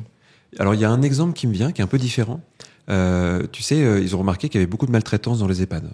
Mais de la maltraitance qui n'est pas liée... Alors, il peut y avoir des cas extrêmes de gens qui sont juste des salauds, quoi, grosso modo. Mais en fait, 99% du temps, c'est de la maltraitance par ignorance. Donc, il y a des gens qui ont eu l'idée de créer une sorte de combinaison qui stimule la vieillesse. C'est-à-dire de faire porter au personnel soignant donc une combinaison qui va limiter leurs mouvements, au niveau des yeux, qui va leur donner la vision d'une personne âgée qui n'est plus la même vision qu'une personne qui est plus jeune, qui va les obliger à faire des mouvements lents, parce que plus le choix. Et tu vois, la maltraitance, ça commence quand on dit, par exemple, à une personne âgée, manger un peu plus vite. Alors qu'en fait, elle ne peut pas physiquement manger un peu plus vite. Et le fait de faire vivre aux gens avec cette prothèse le vécu de quelqu'un qui a 80-90 ans, fait qu'après, ils font beaucoup plus attention. Il y a besoin de savoir ce que vit l'autre pour être empathique. Je peux pas être empathique avec quelqu'un qui est trop loin de moi, en fait. Alors, ça amène vers un des grands principes de l'hypnose qu'on appelle la synchronisation. On pourrait définir ça par l'idée de rejoindre l'autre. Pour avoir de l'empathie, je ne peux pas l'avoir depuis mon point de vue. Je dois l'avoir parce que j'accepte et j'adopte et même j'incarne le point de vue de l'autre. Et en fait, une des grandes bases de l'hypnose, c'est cette posture de chercher à se synchroniser. J'essaie de rejoindre quelqu'un pour me dire, je vais tenter de penser depuis son point de vue. Je dis tenter parce que je pense pas que ce soit possible de le faire vraiment, mais je vais tenter ça. Et ça va créer de l'empathie, ça va créer de l'écoute, ça va créer de la confiance. Et en fait, c'est la base de tout rapport thérapeutique, normalement, la synchronisation. Je terminerai, c'est un peu long, mais je terminerai par une petite anecdote, c'est qu'on a formé, y compris des gens qui interviennent en temps de crise, donc des personnels type GIGN, type des humanitaires qui interviennent sur des théâtres d'opérations en guerre. Et c'est la première technique, en fait, qu'ils emploient, c'est la synchronisation. Je suis en face de quelqu'un qui est peut-être un forcené, qui est sur le point de commettre un crime ou quelque chose comme ça. Je suis négociateur. La première chose que je vais faire, c'est pas être moi apaisé quand l'autre est en colère, c'est accepter sa colère, accepter d'être en colère pour les mêmes raisons que lui et de le rejoindre. S'il y a quelqu'un qui est dans le refus, je vais comprendre son refus pour ensuite peut-être négocier. Donc la synchronisation, c'est la base même dans des cas extrêmes. Ça, pour moi, c'est le grand hack de la vie. Ouais. Si on comprend qu'on peut synchroniser et combler, avec le petit combo de j'accepte que l'autre vive des émotions et je vais pas chercher à aller contre le courant, à le dire tu dois pas être triste, tu dois pas être ça, mais juste à aller un peu avec le flow, suivre ses émotions. Je suis persuadé qu'on peut résoudre beaucoup de conflits, vraiment, et ça peut changer une vie dans une communication vraiment meilleure. Donc, c'est vraiment cette synchronisation que tu décris, Kevin. De 2, c'est vraiment comprendre que l'autre a des émotions et juste les respecter et suivre un peu le mouvement avec, donc laisser leur place et juste savoir qu'il y a des cycles d'émotions en tout cas. Essayer de pas les prendre personnellement aussi, ces émotions. C'est parce que dans la synchronisation, il y a un truc que t'as pas évoqué, c'est la notion de tri sur soi. Oui. Et aussi, c'est intéressant d'imaginer qu'il y a comme un espace neutre, qu'on peut sortir de sa propre posture pour rejoindre l'autre personne dans son espace. Qu'est-ce que tu peux dire sur ça, justement? C'est intéressant de voir comment, par exemple, dans une situation de conflit, tu te prends la tête à la maison, ma femme, mon mari, c'est toujours lui, c'est jamais moi. Comment est-ce que tu fais pour ne pas prendre personnellement une émotion qui est forte et qui semble être dirigée contre toi, et en même temps accepter la présence de l'émotion de l'autre sans la prendre personnellement? Bien sûr, c'est pas simple à faire quand ça nous touche personnellement. Mais ce qu'il faudrait pouvoir avoir comme réflexe à ce moment-là, c'est en fait la synchronisation commence quand on s'intéresse à l'autre. Et la meilleure façon de s'intéresser à l'autre, la plus simple, c'est de lui poser des questions. Par exemple, si quelqu'un a une émotion, qu'il est en colère contre toi ou contre moi, il faudrait pouvoir dire à l'autre écoute, parle-moi de ce que tu ressens. Parle-moi de ce qui génère cette colère-là. Et de donner à l'autre l'espace pour qu'il exprime vraiment ce qui se passe. Non pas qu'il exprime la colère, mais qu'il exprime la genèse de ça. Qu'est-ce qui se passe en lui, qu'est-ce qu'il ressent. On voit ça avec les enfants aussi. Tu sais, quand un enfant pique ce qu'on appelle une colère, ou commencer par le dire, qu'est-ce qui se passe pour toi, en fait, raconte-moi ce qui se passe pour toi. Et montrer à l'autre qu'on est là pour juste l'écouter, sans le juger. En fait, ça apaise beaucoup. déjà. Et souvent, parce que souvent quand il y a conflit, on aimerait que l'autre soit d'accord avec nous. Et on aimerait le convaincre. Donc souvent les conflits, ça passe du je vais te prouver que j'ai raison, puis moi aussi je vais te prouver que j'ai raison, puis je vais te prouver que j'ai raison. Alors que si d'un coup je regarde l'autre en disant explique-moi pourquoi tu penses avoir raison en fait, explique-moi qu'est-ce qui se passe pour toi, qu'est-ce qui t'amène à penser ça, à dire ça. Bah, d'un coup l'autre descend en émotion et s'intéresse aussi à nous en fait. Donc on finit par obtenir ce qu'on veut, mais déjà parce qu'on a lâché quelque chose. Parce que il y a réciprocité. Quand on a écouté l'autre, souvent il nous dit et toi, et sans même savoir que c'est la bonne technique, tu vois. C'est juste parce que on se sent quand quelqu'un nous a vraiment écouté, on a envie de l'écouter. On recrée une situation qui est plus saine. Donc je pense que ce réflexe d'interroger l'autre plutôt que d'affirmer quelque chose, déjà ça change tout. Et juste une petite chose, c'est que ça me plaît beaucoup de parler de ça parce que souvent les gens n'imaginent pas que c'est ça l'hypnose. C'est juste apprendre à bien communiquer avec soi, avec c'est l'autre. l'application concrète dans la vie de tous les jours. Et ça, c'est passionnant parce que si on tire un peu le fil, qu'on va plus loin, on peut se dire, déjà, le fait de verbaliser l'émotion, on pourrait se dire, c'est un peu comme un gloubi-boulga à l'intérieur, et puis c'est un sac de nœuds émotionnels, et il n'y a pas encore de mots dessus. C'est un truc pas digéré, et du coup, on ressent l'émotion. Le fait de faire passer au niveau cognitif, de poser des mots dessus, ça demande un petit effort. C'est pas toujours évident, on pose pas toujours les bons mots dessus, mais quand ça commence à sortir, il y a une sorte de vertu un peu autocorrectrice de je verbalise, donc ça digère aussi un petit peu l'émotion, ça la fait circuler, donc c'est un peu moins bloqué. Afin de trouver les mots en expliquant, des fois il y a un raisonnement qui se fait et ça peut faire cheminer les choses. Et je pense à ça aussi, c'est comme ça on retombe un peu sur l'hypnose, mais l'hypnose en accompagnement, donc en cabinet, il y a des structures, alors tu sais qu'elles sont enseignées à l'arche, il y a une structure qui est très logique. Au début, il y a une sorte d'entretien. Donc, globalement, on pourrait diviser la séance en 2 parties. Donc, quelqu'un qui va se rendre dans un cabinet voir un hypno, il y aura une première phase. Si ça dure 1 heure, il y aura peut-être une vingtaine de minutes, une demi-heure, enfin, peu importe, ça peut bouger, mais un temps d'entretien avec des questions un peu précises et un temps hypnotique dans lequel il y a une induction, on va induire l'état d'hypnose, il va y avoir le changement qui va se mettre en place, qui va opérer à ce moment-là. Mais en vrai, ce qu'on sait aussi, c'est que dans la première phase, quand il y a le questionnement, le dialogue, et ben notre hypno, il va poser des questions qui sont parfois un peu orientées, et qui sont intéressantes, qui vont amener à tout à l'heure, on parlait des valeurs, par exemple. Ça pourrait faire partie des questions qui sont posées au début, pendant cet échange verbal. Donc ça paraît rien comme ça, te dire, voilà, comment vous vous projetez dans l'avenir, qu'est-ce qui est important pour vous. C'est une question qui paraît banale, mais le fait pour la personne de le verbaliser, ça, c'est génial, et c'est aussi un super trick, ça permet déjà à la personne de corriger quelque chose, d'évoluer. Et parfois, si vous l'avez déjà ressenti, je suppose que la réponse est oui, vous me direz, mais le changement opère déjà dans cette première phase de dialogue. Et souvent, il y a le côté un peu magie, hypnose avec l'état second qui est extraordinaire, mais par rapport au changement, le changement opère déjà dans ce dialogue, et c'est ce qui est fantastique. En fait, l'état d'hypnose va potentialiser quelque chose, mais souvent, pour qu'il potentialise quelque chose, il faut qu'il soit passé quelque chose avant. Donc le fait de discuter d'une problématique, de nos désirs, de nos envies, de faire parler quelqu'un dans une séance d'hypnose de tout ça, et de le focaliser ensuite de plus en plus et tout doucement vers ce vers quoi il veut, enfin ce vers quoi il va, ce à quoi il aspire. Ça fait que dès qu'il va rentrer en hypnose, en fait, c'est comme si tout ce qui s'est passé avant venait charger l'imagination, venait charger le cerveau de nouvelles associations d'idées, de nouvelles pensées. L'hypnose la plus basique qu'on puisse imaginer, même sans beaucoup de techniques, c'est un peu ça, c'est des questions pour commencer à aller au-delà des pensées habituelles de quelqu'un, l'amener vers ses désirs profonds, ses peurs profondes, enfin des choses qui se passent en arrière-plan. Après, le mettre en hypnose et quasiment rien faire à ce moment-là, parce que l'état modifié de conscience va être un espace de réorganisation de l'information. Et quelqu'un qui va ressortir d'une hypnose comme ça, qui va durer peut-être un quart d'heure, 20 minutes, va souvent prendre conscience que des choses se sont transformées dans sa manière de penser, des choses se sont assemblées ou dissociées dans sa manière de penser. Il y a une réorganisation profonde et on a l'impression de se réveiller comme si on avait vécu un grand moment de changement. Donc c'est assez étonnant, mais c'est à ça que sert vraiment l'hypnose. C'est comme si ça crée un chaos dans lequel l'ordre pouvait se recréer différemment. On favorise la connexion entre les idées, entre les intentions. Oui. C'est chouette de voir. J'adore la puissance de la question comment exactement. Et c'est vrai que parfois une personne va répondre quelque chose qu'on ne sait pas forcément. Je trouvais que c'était intéressant dans cette approche parce que des fois tu demandes à quelqu'un de parler de ses valeurs par exemple, elle va parler d'empathie, de confiance ou de toutes sortes de choses Et la manière avec laquelle elle vit l'empathie, la confiance, la sécurité, etc. est peut-être sensiblement différente de la manière avec laquelle nous, on peut la vivre. Oui. Et donc, je trouve que c'est vrai que cette question comment exactement, c'est quoi pour vous la confiance, c'est quoi pour vous la sécurité? Par exemple, si on revient à l'exemple du conflit, il peut être très intéressant pour comprendre comment l'autre vit exactement la situation. Et pour faire un pont avec ce que tu disais tout à l'heure, plus notre langage émotionnel est riche, moins on risque de basculer dans le conflit. Parce qu'on sait exactement expliquer les nuances de ce qu'on ressent. Et c'est vrai qu'on a tous intérêt à enrichir notre dialogue émotionnel et de savoir faire la différence entre un agacement, une perte de contrôle, une crise de colère, la rage, etc. Parce que c'est des choses qui sont très différentes.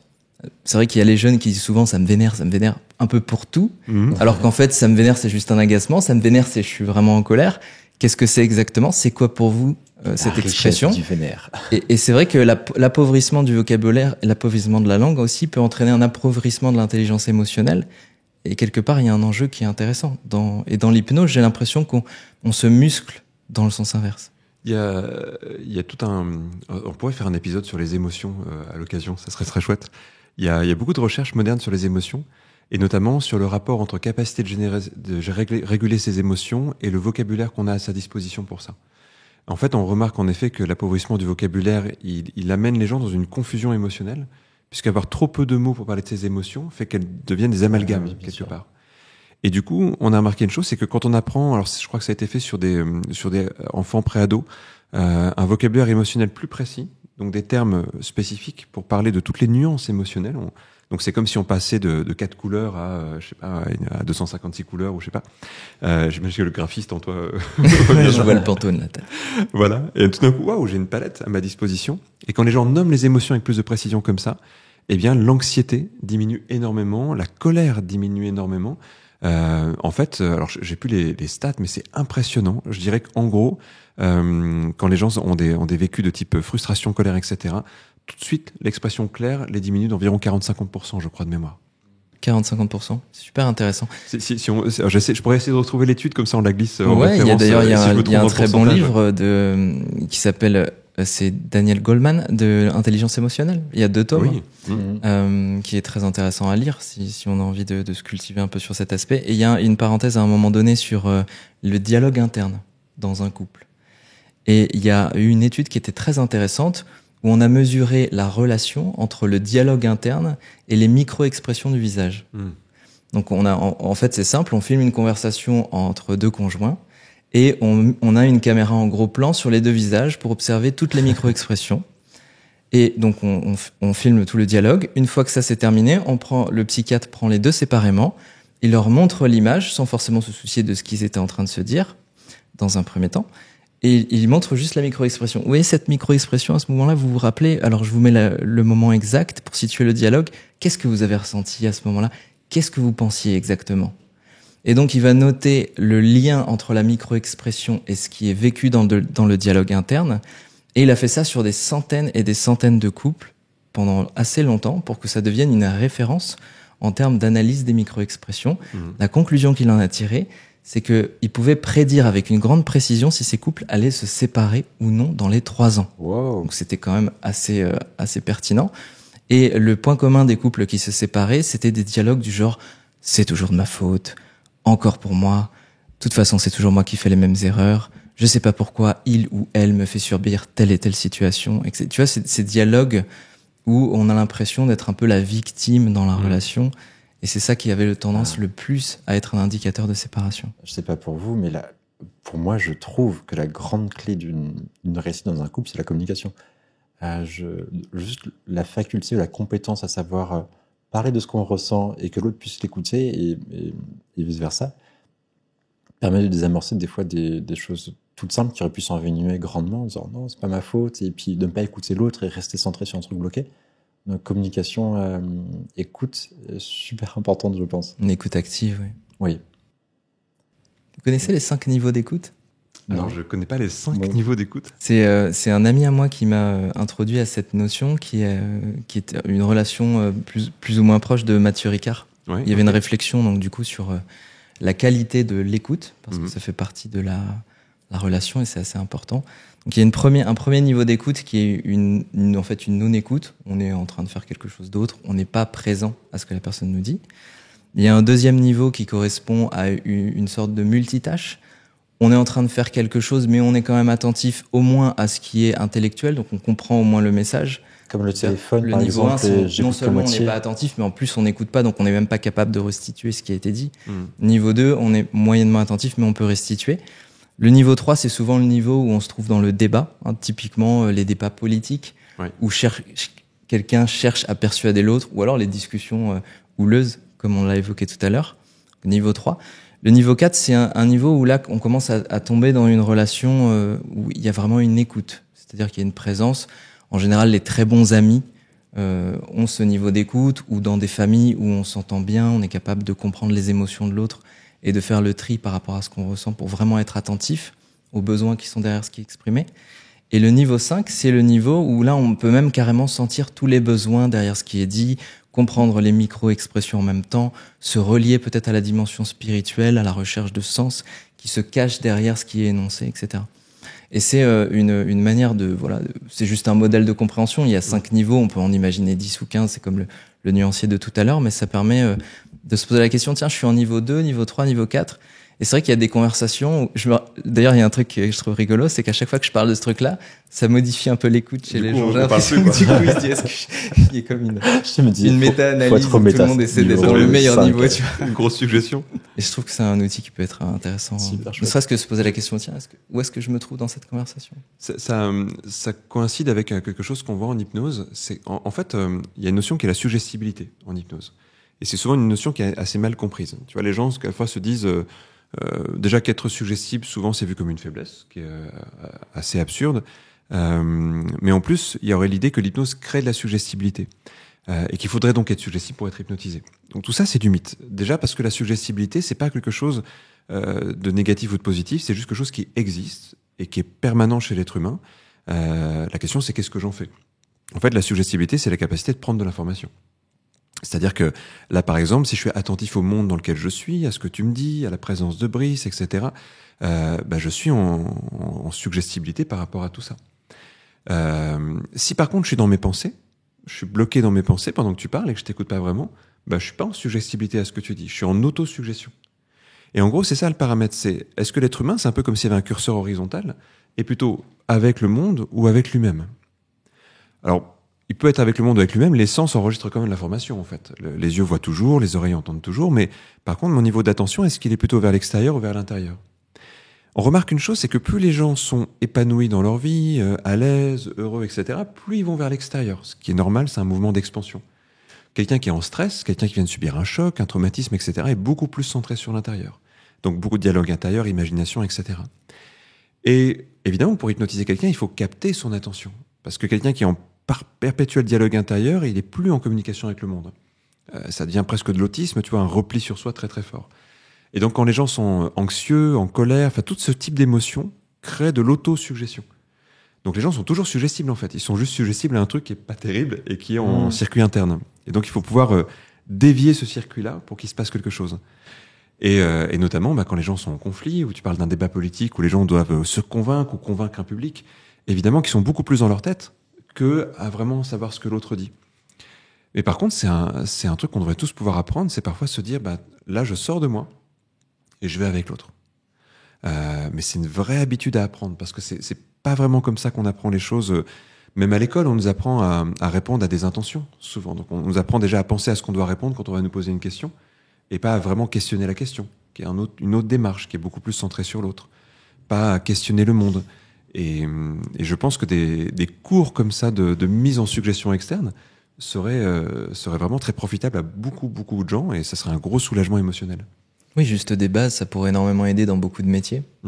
Même dans je fais un pont avec mon expérience de vendeur, mais c'est vrai que quand tu rentres dans un magasin et que quelqu'un vient te voir et te dit « je peux vous aider », tu as envie forcément de dire la plupart du temps non à cette question. Oui, c'est vrai, oui. C'est pas forcément, même en technique de vente, c'est pas très habile d'aborder le client avec une phrase d'accroche comme ça. À ce moment-là, même rien que la question ouverte, toujours plus intéressante. Il y a tellement de moments pendant lesquels on sous-évalue la puissance de la question ouverte, parce qu'elle va inviter au dialogue, la personne va devoir creuser, pour se poser les bonnes questions sur pas juste un oui ou non.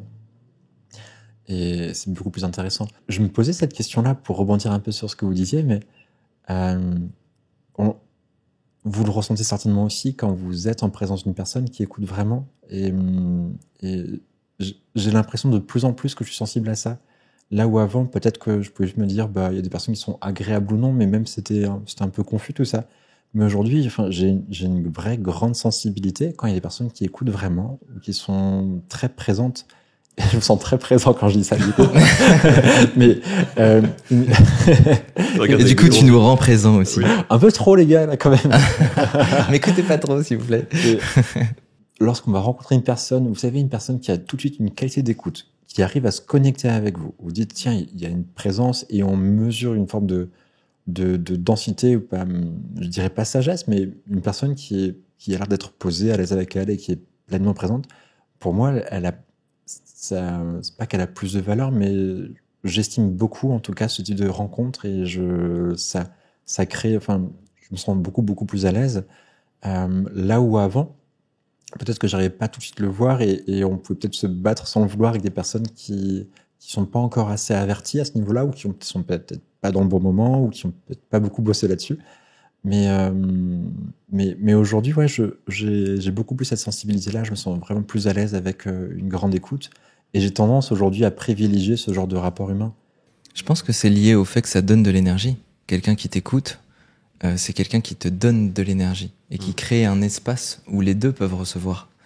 Et c'est vrai que quand tu parles et que quelqu'un t'interrompt, ou que quand tu parles et que tu partages quelque chose et que la personne vient avec son expérience personnelle plutôt que de venir avec un dialogue qui montre qu'elle a compris ce que tu dis, ça te fait perdre de l'énergie. Parce que toi, tu vas dans un chemin et tu vas essayer d'exprimer quelque chose qui peut-être te touche ou qui est important pour toi. Si l'autre vient, rapporte son histoire, et puis en fait, on ne fait que de la superposition verbale et personne ne se rencontre. Et ça, c'est des conversations qui font perdre beaucoup d'énergie.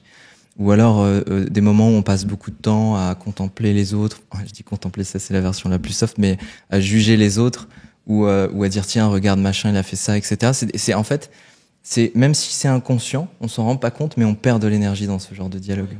Ça, on peut le ressentir, tu sais, ce que tu dis, Damien, quand tu sors d'une conversation, tu dis là je suis vidé, j'en peux plus. Et puis cette personne m'a épuisé en fait. Ouais, et on l'a tous ressenti en disant c'est pas forcément lourd, pourquoi. Et ouais. Et il y a d'autres moments où on peut se sentir énergisé, où on peut prendre plaisir. Je sais que c'est peut-être lié aussi à mes fonctionnements, mais je sais que je pense avoir un monde intérieur un peu plus riche que le monde extérieur. Enfin, c'est comme ça que je définirais un petit peu le côté introverti, dans le bon sens du terme. Enfin, pour moi, c'est hyper chouette de le vivre comme ça. Enfin, je suis à l'aise avec ça.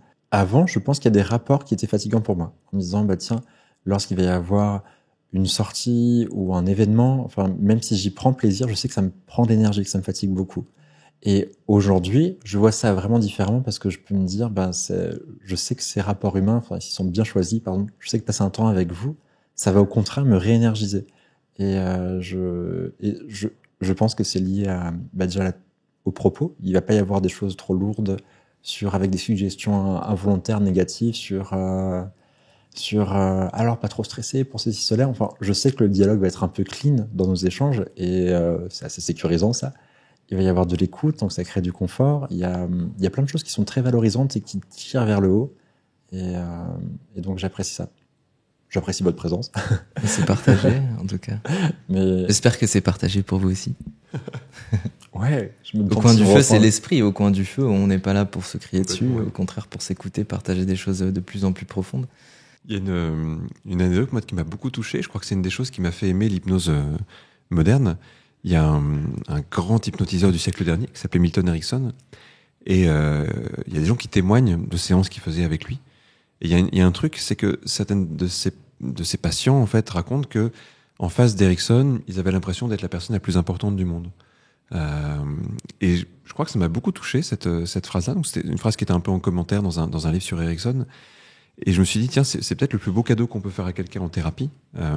Quand on est thérapeute ou accompagnant, on n'est jamais sûr qu'on va pouvoir aider la personne en fait, parce que l'être humain est complexe, on trouve pas toujours la clé. On a des échecs parfois dans ce métier-là. Même si on peut aider des gens, parfois y a un truc qui bloque et on n'arrive pas à trouver pourquoi. Et je sais qu'au début de ma pratique, moi, ça m'insécurisait le fait que parfois ça marche pas. J'essayais de faire de mon mieux et comme tous les thérapeutes, parfois on se dit j'ai dû louper un truc, j'ai pas pu aider cette personne. Et je me disais la seule chose que je suis sûr de pouvoir faire, c'est de donner l'impression aux gens qu'ils ont vraiment été écoutés comme jamais ils ont été écoutés, que vraiment ils ont été la personne la plus importante du monde pendant l'heure qu'a duré cette séance. Et le fait de chercher ça, déjà moi ça me rassurait parce que je me disais je peux déjà faire ça, c'est déjà important. Mais surtout, je me suis aperçu que c'était hyper fort en fait. Il y a des gens qui quelquefois me disaient mais vous savez, je me suis senti important, je me suis senti écouté. Et en fait c'est un énorme moteur de changement que j'avais pas estimé au début, que j'ai peut-être compris après coup. Et parfois quand quelqu'un va pas bien, juste être là et de se dire j'ai pas de conseils à lui donner. J'ai pas besoin de juger ce que la personne va dire. J'ai pas à lui donner une solution. J'ai juste à être là et à recevoir, à écouter et rien à faire, juste à être là. Et en fait, parfois c'est bien mieux que quand on dit à quelqu'un écoute, je vais t'aider, on va faire ça, on va faire ça, on va faire ça. Oui, juste être attentif, poser des questions, s'intéresser, c'est ce que tu disais tout à l'heure. Et d'ailleurs, c'est un très bon conseil du livre Comment se faire des amis. Ah oui, j'ai pas lu. Tu l'as pas lu ? C'est génial que tu l'aies pas lu parce que tu appliques les principes. D'accord, ok.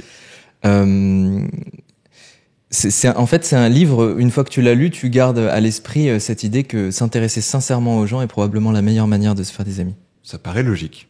Poser plus de questions que de parler. Et c'est là qu'il peut y avoir des enjeux un peu curieux avec, quand on fait des séances d'hypnose, d'un seul coup, les gens peuvent nous trouver super intéressants en disant j'adore qui vous êtes. Et au final, c'est très drôle parce qu'on n'a absolument rien révélé de qui nous sommes. On a juste posé des questions, on s'est intéressé à l'autre. Et on est... ce truc-là, en fait, je l'ai cultivé beaucoup dans mon approche parce que j'ai appris l'hypnose il y a longtemps et ça a commencé aussi avec Kevin, donc il y a plusieurs années, même très longtemps. Et en fait, j'ai réalisé beaucoup de séances. Et je me rappelle qu'à l'époque, tu avais dit un truc qui m'a marqué, tu disais aux étudiants qui venaient à l'Arche dans l'école à la fin du cursus, vous verrez, 1000 séances, ça passe trop vite.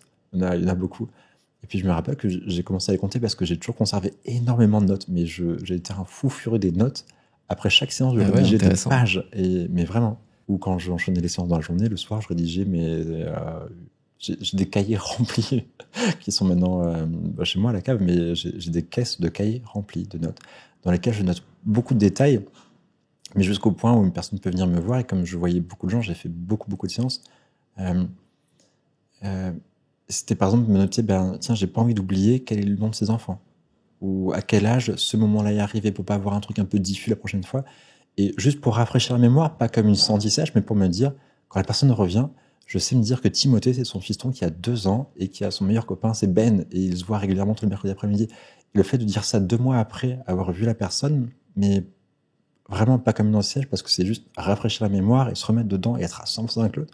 C'était primordial pour moi et c'était une des clés du succès aussi pour me dire, là, la relation, ça la densifie.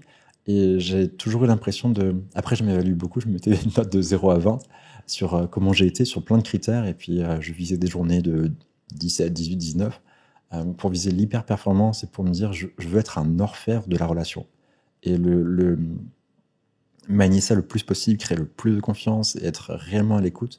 Petite compétition avec moi-même, mais en gardant cette posture un peu humble de me dire, je veux vraiment créer le meilleur pour la personne qui est en face de moi. Et je veux que cet espace-là, ce cabinet, soit le meilleur endroit au monde, être la meilleure personne. Ça a beaucoup infusé tout ça. Donc, est-ce que tu as une petite technique pour mémoriser, du coup ? Parce que si tu as autant de notes, okay, tu peux partager quelque chose en quelques mots ? Les prénoms, super important. Pour moi, quand je rencontre une personne, quand il y a un prénom, c'est hyper important. J'essaie de bien mémoriser. Première chose que je fais, qui n'est pas forcément utile pour tout le monde, mais c'est j'associe à une autre personne. Je me dis, tiens, un Nicolas, j'ai un de mes meilleurs amis, il s'appelle Nico, et j'ai son visage qui vient à côté, donc je fais un petit transfert comme ça, j'ai son prénom. Après, j'ai des sortes de post-it mentaux.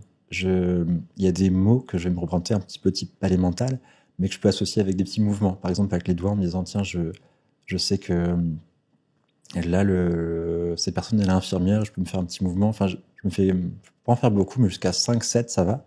Je peux faire des petits post-it, répéter les choses dans sa tête de façon très claire et les visualiser. Se dire, après c'est dangereux parce que quand tu visualises, la personne dit je suis infirmière, quand je rentre le soir je suis fatiguée, la personne te dit ça en cabinet, et si toi tu la visualises rentrer chez elle fatiguée mais dans un contexte t'imagines parce que du coup j'ai l'image qui me vient de la personne qui est complètement épuisée sur Oui. Ouais, c'est ça. Et si tu imagines, et puis sur le canapé, et que après tu vas lui dire, ah, mais le soir, quand vous êtes fatigué sur le canapé, et que tu dis, non, je suis pas sur le canapé, moi je vais me coucher directement, t'as un carton rouge, Ouais, c'est pas bon. Ouais. Donc, faut visualiser d'une façon minimaliste, et là, tu commences à enregistrer. Mais je pense que visualiser, se répéter les choses, des fois le répéter verbalement avec, ça va permettre de bien mémoriser.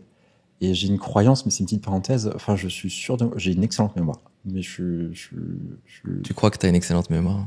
mais je m'en Et ose tu le quand même. valides du coup. Mais en fait, ouais, T'es tu sûr peux que t'as une valider. excellente mémoire? Ah, j'en suis certain. Mais en vrai, j'en suis sûr à 200%, et je suis très, après, je suis On va pas tester précis. la mémoire de Mais Brice dans le prochain je pense épisode. avoir une excellente mémoire de ce que les gens ont dit, de ce qui s'est passé, enfin, sur des événements très précis, je suis capable de dire exactement ce qui s'est passé, assez loin. Et pour moi, c'est un peu un super pouvoir. Mais ça se travaille. Et je pense que c'est un muscle, et il faut déjà en être sûr. Et, pareil, c'est un peu de l'autosuggestion aussi pour ça. Du coup, je propose à ceux qui nous regardent, s'ils te croisent, de te parler de Timothée, qui est son ami Ben, qui vient le voir mercredi après-midi régulièrement. Mais t'as une super mémoire. Tu l'aurais visualisé?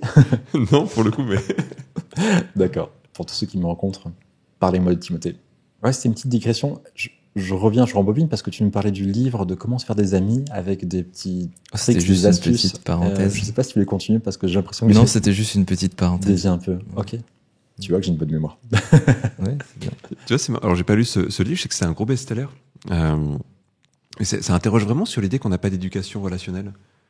Je sais pas vous, mais j'ai l'impression que moi, c'est un des trucs qui a été les plus importants dans ma vie, de savoir rencontrer les bonnes personnes, de savoir créer des liens de confiance avec les gens. Et en même temps, il n'y a jamais personne qui m'a appris à faire ça. Alors heureusement, l'hypnose m'a appris indirectement à le faire, même si c'était une hypnose dans un contexte thérapeutique, il y avait quand même des choses à en tirer pour le reste de la vie.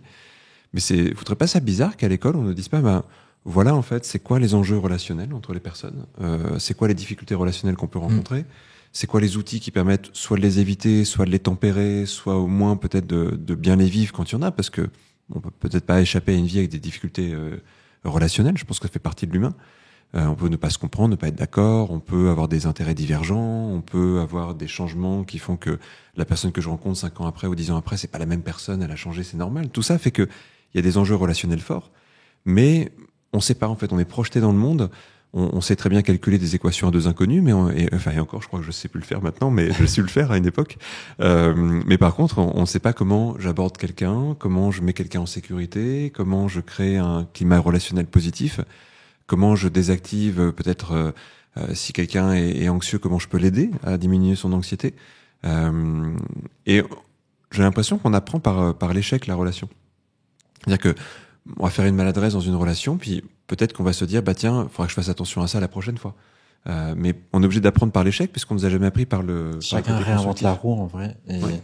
T'imagines s'il y avait juste 2 heures de formation comme ça par semaine dès l'école primaire, la société d'aujourd'hui t'aurais. Enfin, mais surtout que l'école est un lieu de trauma, en vrai. Ah, malheureusement, oui, parce qu'il n'y a pas ça, justement, aussi.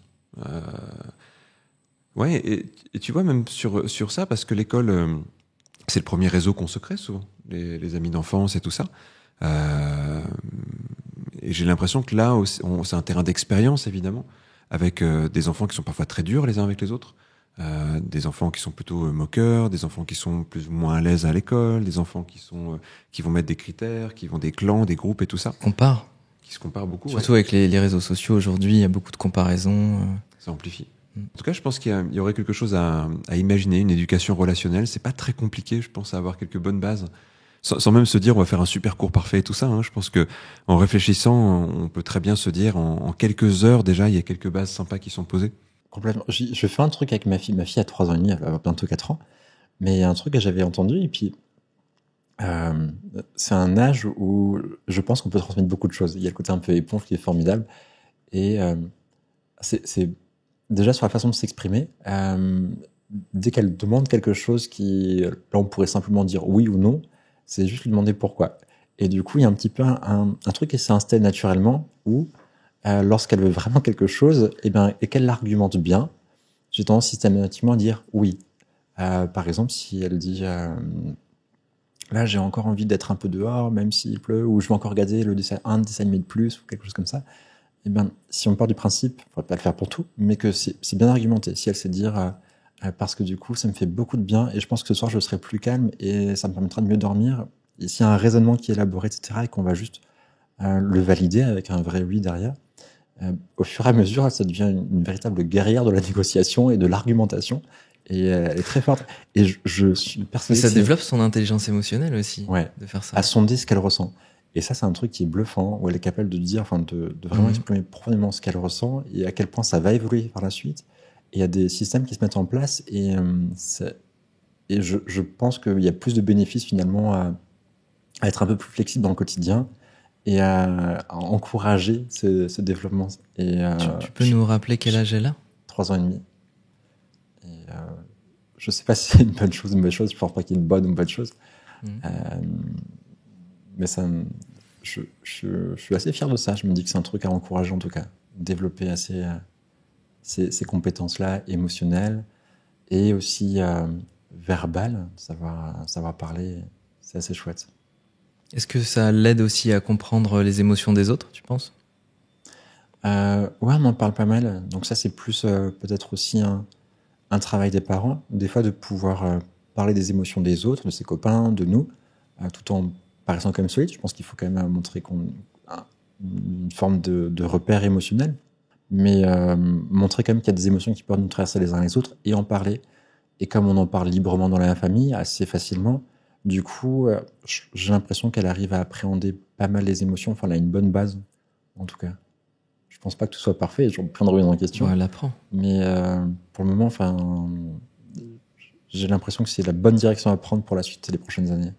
Qu'est-ce qui vous paraît être important à transmettre pour vous à des enfants? Si là, il y avait des petites clés, on parlait de l'éducation, mais même s'il y a des parents qui nous écoutent et qu'ils peuvent avoir des petites clés hypnotiques, communicationnelles, qui peuvent être utiles. Je pense qu'il y a plein de choses. On parlait du côté relationnel, on a parlé du côté émotionnel. Pour moi, il y a un troisième point, ce serait l'attention. Fortifier l'attention, d'autant que je pense que ça va être une denrée de plus en plus rare chez les enfants qui grandissent.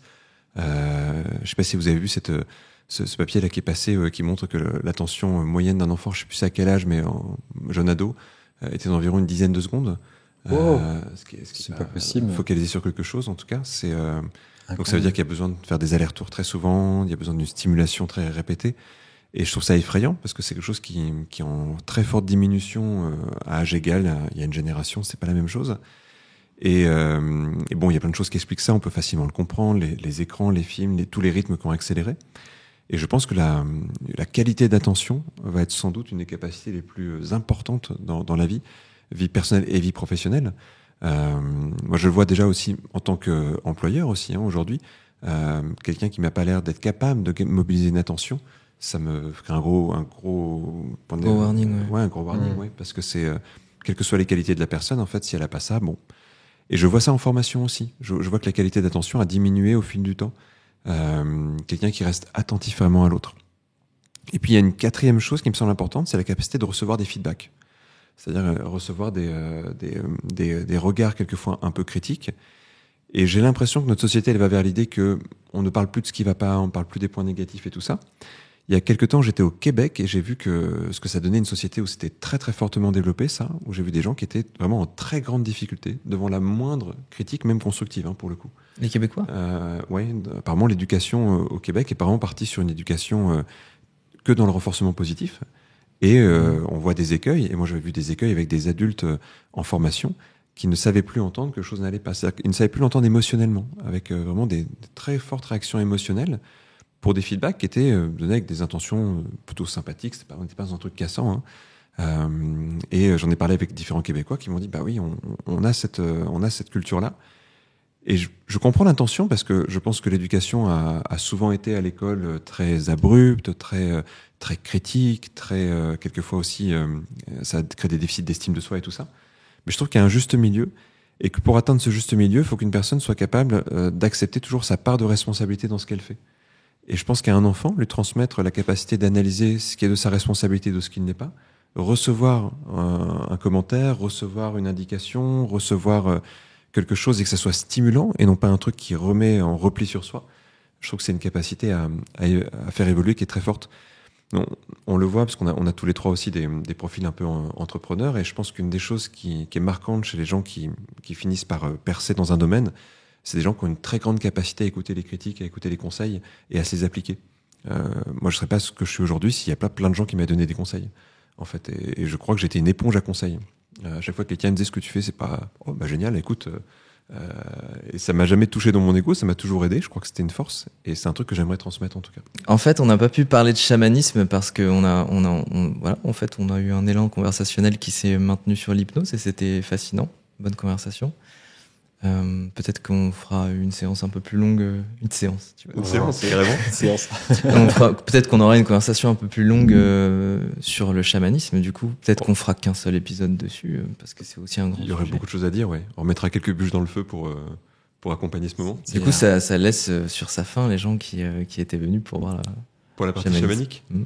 Indirectement, on a parlé de chamanisme. Très indirectement. Très On indirectement. va faire les liens. Je pense qu'il y en a pas des mal. petits liens à Et comme ça invitera les gens à nous écouter encore une prochaine fois.